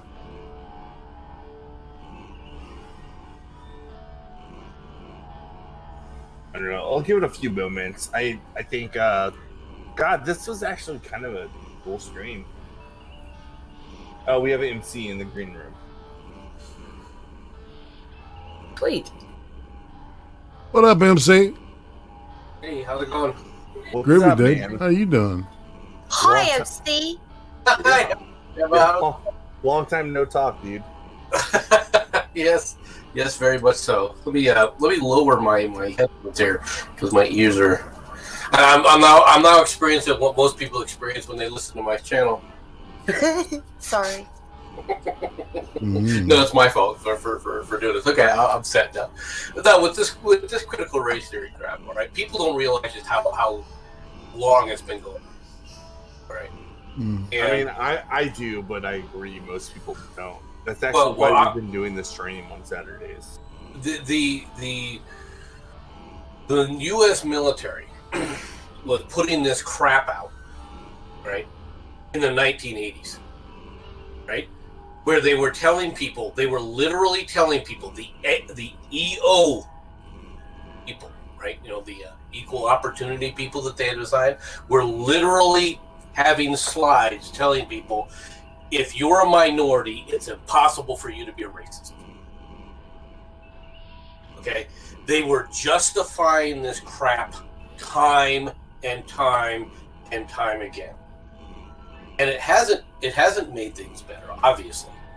Because when you confront somebody with it. Go ahead. Well, see, it's actually very telling that the way CRT spreads, it doesn't do it naturally through, like, you know, individuals just spreading this. Actually, they find themselves into positions of government power. And what you're saying is they found themselves into those positions back in the 1980s. Yeah. Oh no, they were placed there. That's how they got there. Right? That was their ticket to for a lot of these people. It was their ticket to ride. Right? Once you get a government job, you can't be fired.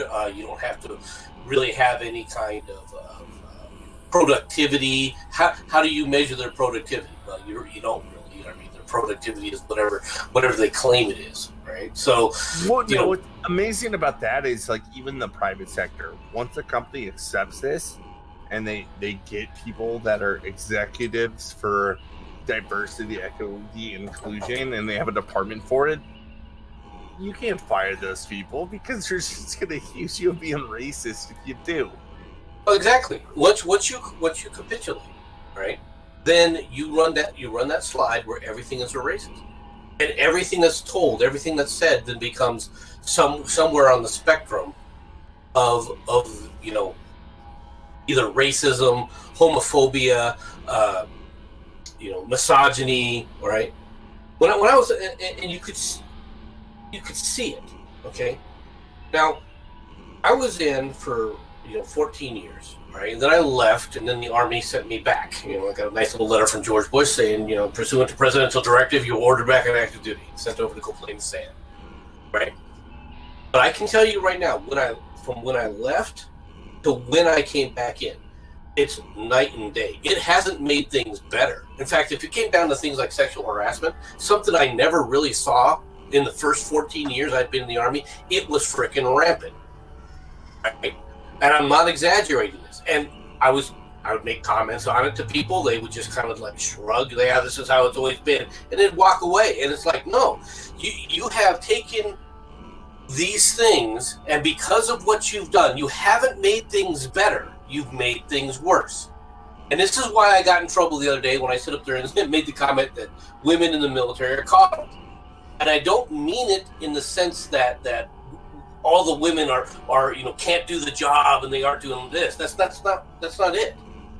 It's the fact that they put in all these little things to quote unquote help them. Yep. That too many then, there's two parts of this. Too many take advantage of it, and when other people see them taking advantage of it, they start getting it into their heads. They're all doing this. Yeah, and it's bad for everything. I'm glad the MC joined, and I'm going to try to summarize what you said, and I'm probably going to get some stuff wrong, but the reality of the situation is that like most women can't cut it for being in peak combat condition. You just can't. No, it's not in our biology to handle that kind of pressure. But what CRT does, whenever you apply it, they say like there's no difference between genders, and then they say like if you're excluding X% of women from participating, even in the military, which is something like I'm just thinking, like me personally, I'm just like that should be like a really fucking high bar to go out and actually kill other people to protect your country. And they're just saying, no, it shouldn't be that high of a bar if not enough women are passing. It's because your restrictions are sexist. Am I wrong there, MC? No, that is exactly what they do. And then I think just following up on that, the end result is they lower the bar for being even infantry in the Army. Well, but So go ahead, I'm sorry. I was just going to say they actually do kind of coddle women in the military. They do. There's no doubt that they do. There's no doubt that they do. And I don't mean it from the perspective that every woman is quote unquote coddled and can't do the job. That has nothing to do. It's just their nature as guys that want to protect people. They just naturally do it. That's another aspect. And it's going to be a smaller percentage of women than men too. Like, because it's not in our biological nature to be warriors. Yeah, it's a biological reality that only in critical theory do people deny this. Like for a long time, right? Even during World War II, right? We let the women stay home, and funny enough, we let them do men's jobs. Actually, flight instruction a lot and shit like that too. Which actually like cut down the barrier between men and women a little bit. But the fact of the matter is still like if you give men and women a choice, like women are always going to gravitate towards things that are for people, and men are always going to gravitate towards things that are for things, right? That's why in Sweden you have like in nursing degrees a society that is basically tore down all societal structures based on sex. Women still make up most of nurses, and men still make most of engineers. Only in societies. The problem comes back. Only in societies like India, right, where they have a huge tech sector, do they have a massive amount of women in tech, because that is one of the most lucrative careers they can pursue to sustain themselves, and like nursing and other things are not a good option for them. Well, in India is a prime example of what the reason you have women in tech in India has to do with the fact that India was a backwards country, okay, and technology allowed women, all right, an avenue that in a country that doesn't have technology doesn't exist. Yep, and there was no opportunities for women to pursue any other avenue besides that to get to the level of success they get to if they go through tech. Oh, and exactly. in Western societies, like there's plenty of avenues that are fine for them. Oh yeah, which is why you see women in tech in India. In fact, what the point I'm trying to make is you have to create conditions that restrict success in order to make women do jobs that men would usually do. Right? You have to restrict success on the kinds of jobs that women are more apt for, like naturally, in order for them to do it. And India is an example, right? You can't make money in India as a fucking nurse, but you can make a lot of money in India as a SQL DBA person. Well, sure, but the other aspect of that, the reason for that, once again, is it gives them an avenue that didn't exist before in most of their areas. So naturally, because the tech allows them that avenue, they're flowing into it on a natural basis. Yep. Whereas the rest of the society is still stuck in with a lot of the other mindset issues that India has. I mean, India has a lot of problems, to be honest. Right? No. MC, I completely agree with you. We're not disagreeing at all. Yeah, no. And the thing is with the military is, look, can women do the job of a man? All right, depends on the job. The advantage of men in the military, to be honest, is flexibility. I can take a man and say, okay, I can take you as a soldier and put you in a combat arms unit. I can expect you to perform. I can take you from that combat arms unit and I can stick you in a tank unit, an armor unit, or an artillery unit and expect you to perform. Or I can sit there and put you in a logistics unit where you're humping, heavy pieces of equipment and expect you to perform.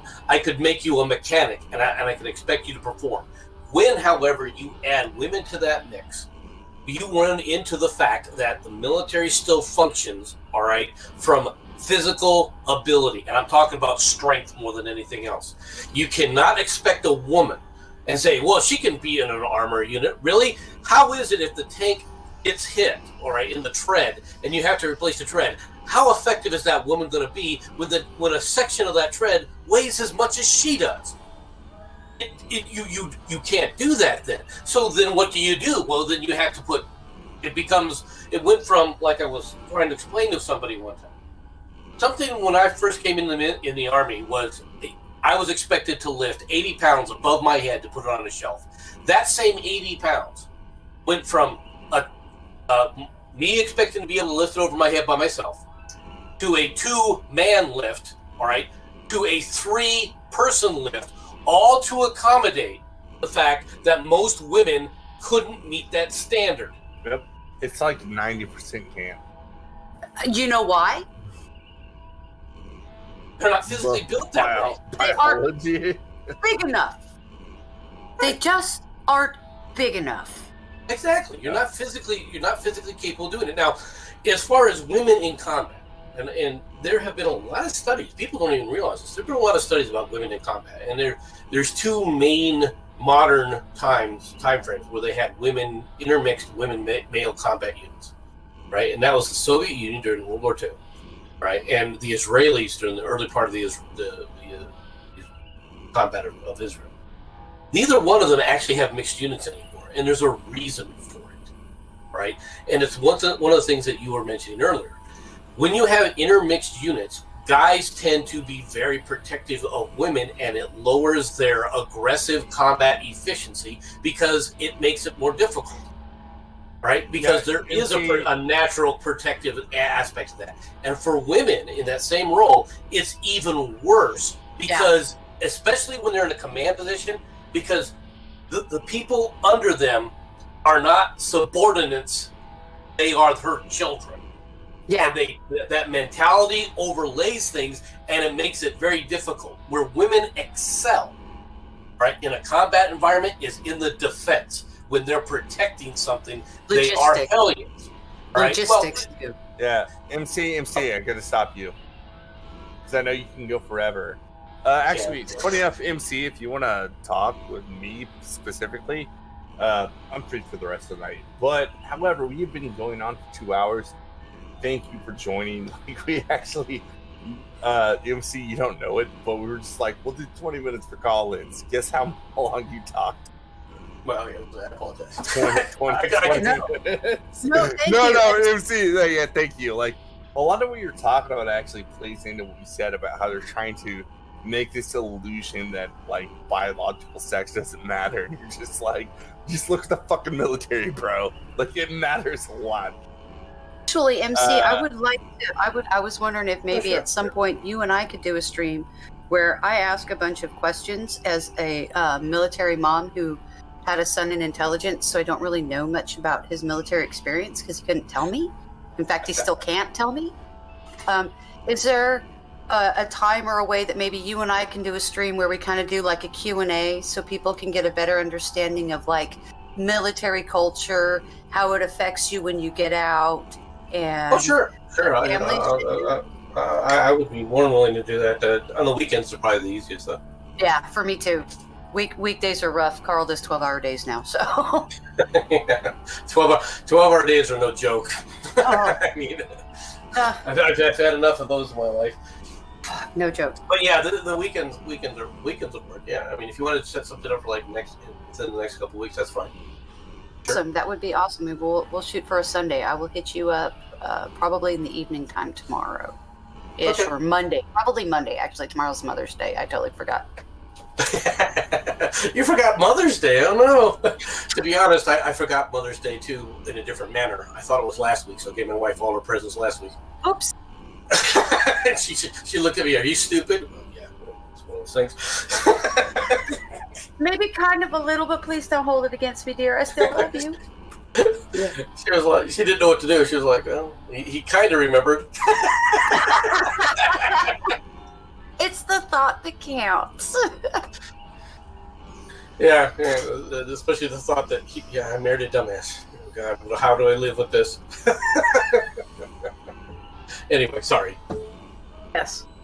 All right. So, yes, we will let you guys go, and I will definitely hit you up this week so we can do a Q&A on military culture and how it affects mindsets in the long term. Okay.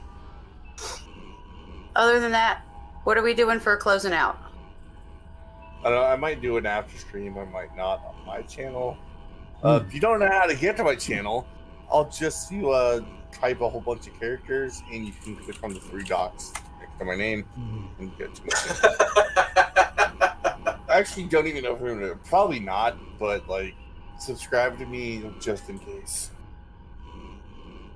That's right. It really is a just in case channel too. If you want to continue this, this discussion on your channel, I'm more than willing to do that. Yeah, we'll talk after the stream ends, but I rate like close this motherfucker out.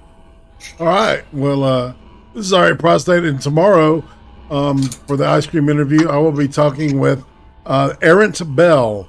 It's this lady I met in Drone Tech server, and she's interesting, very interesting. She reminds me of like Prospero and Maddie were fused together into the same being. That would be her. We're close. And fascinated. Yeah, and then Monday, I think Becca and I are going to talk about Alder James, who's the greatest trader in the history of the United States. Well, one of them, yeah. I Atwater is really bad. Well, yeah, I'm not talking about modern day now. Oh, okay. That list is fucking long. All right, and on that note, Excel, you got anything? MC? I'm good. Thank you for having me. I do appreciate it. No problem, man. All right, and on that note, we're out, people. Take care. All right, in about 30 minutes, look at my channel, and if we're live, we're live. If we're not, we're not. Straight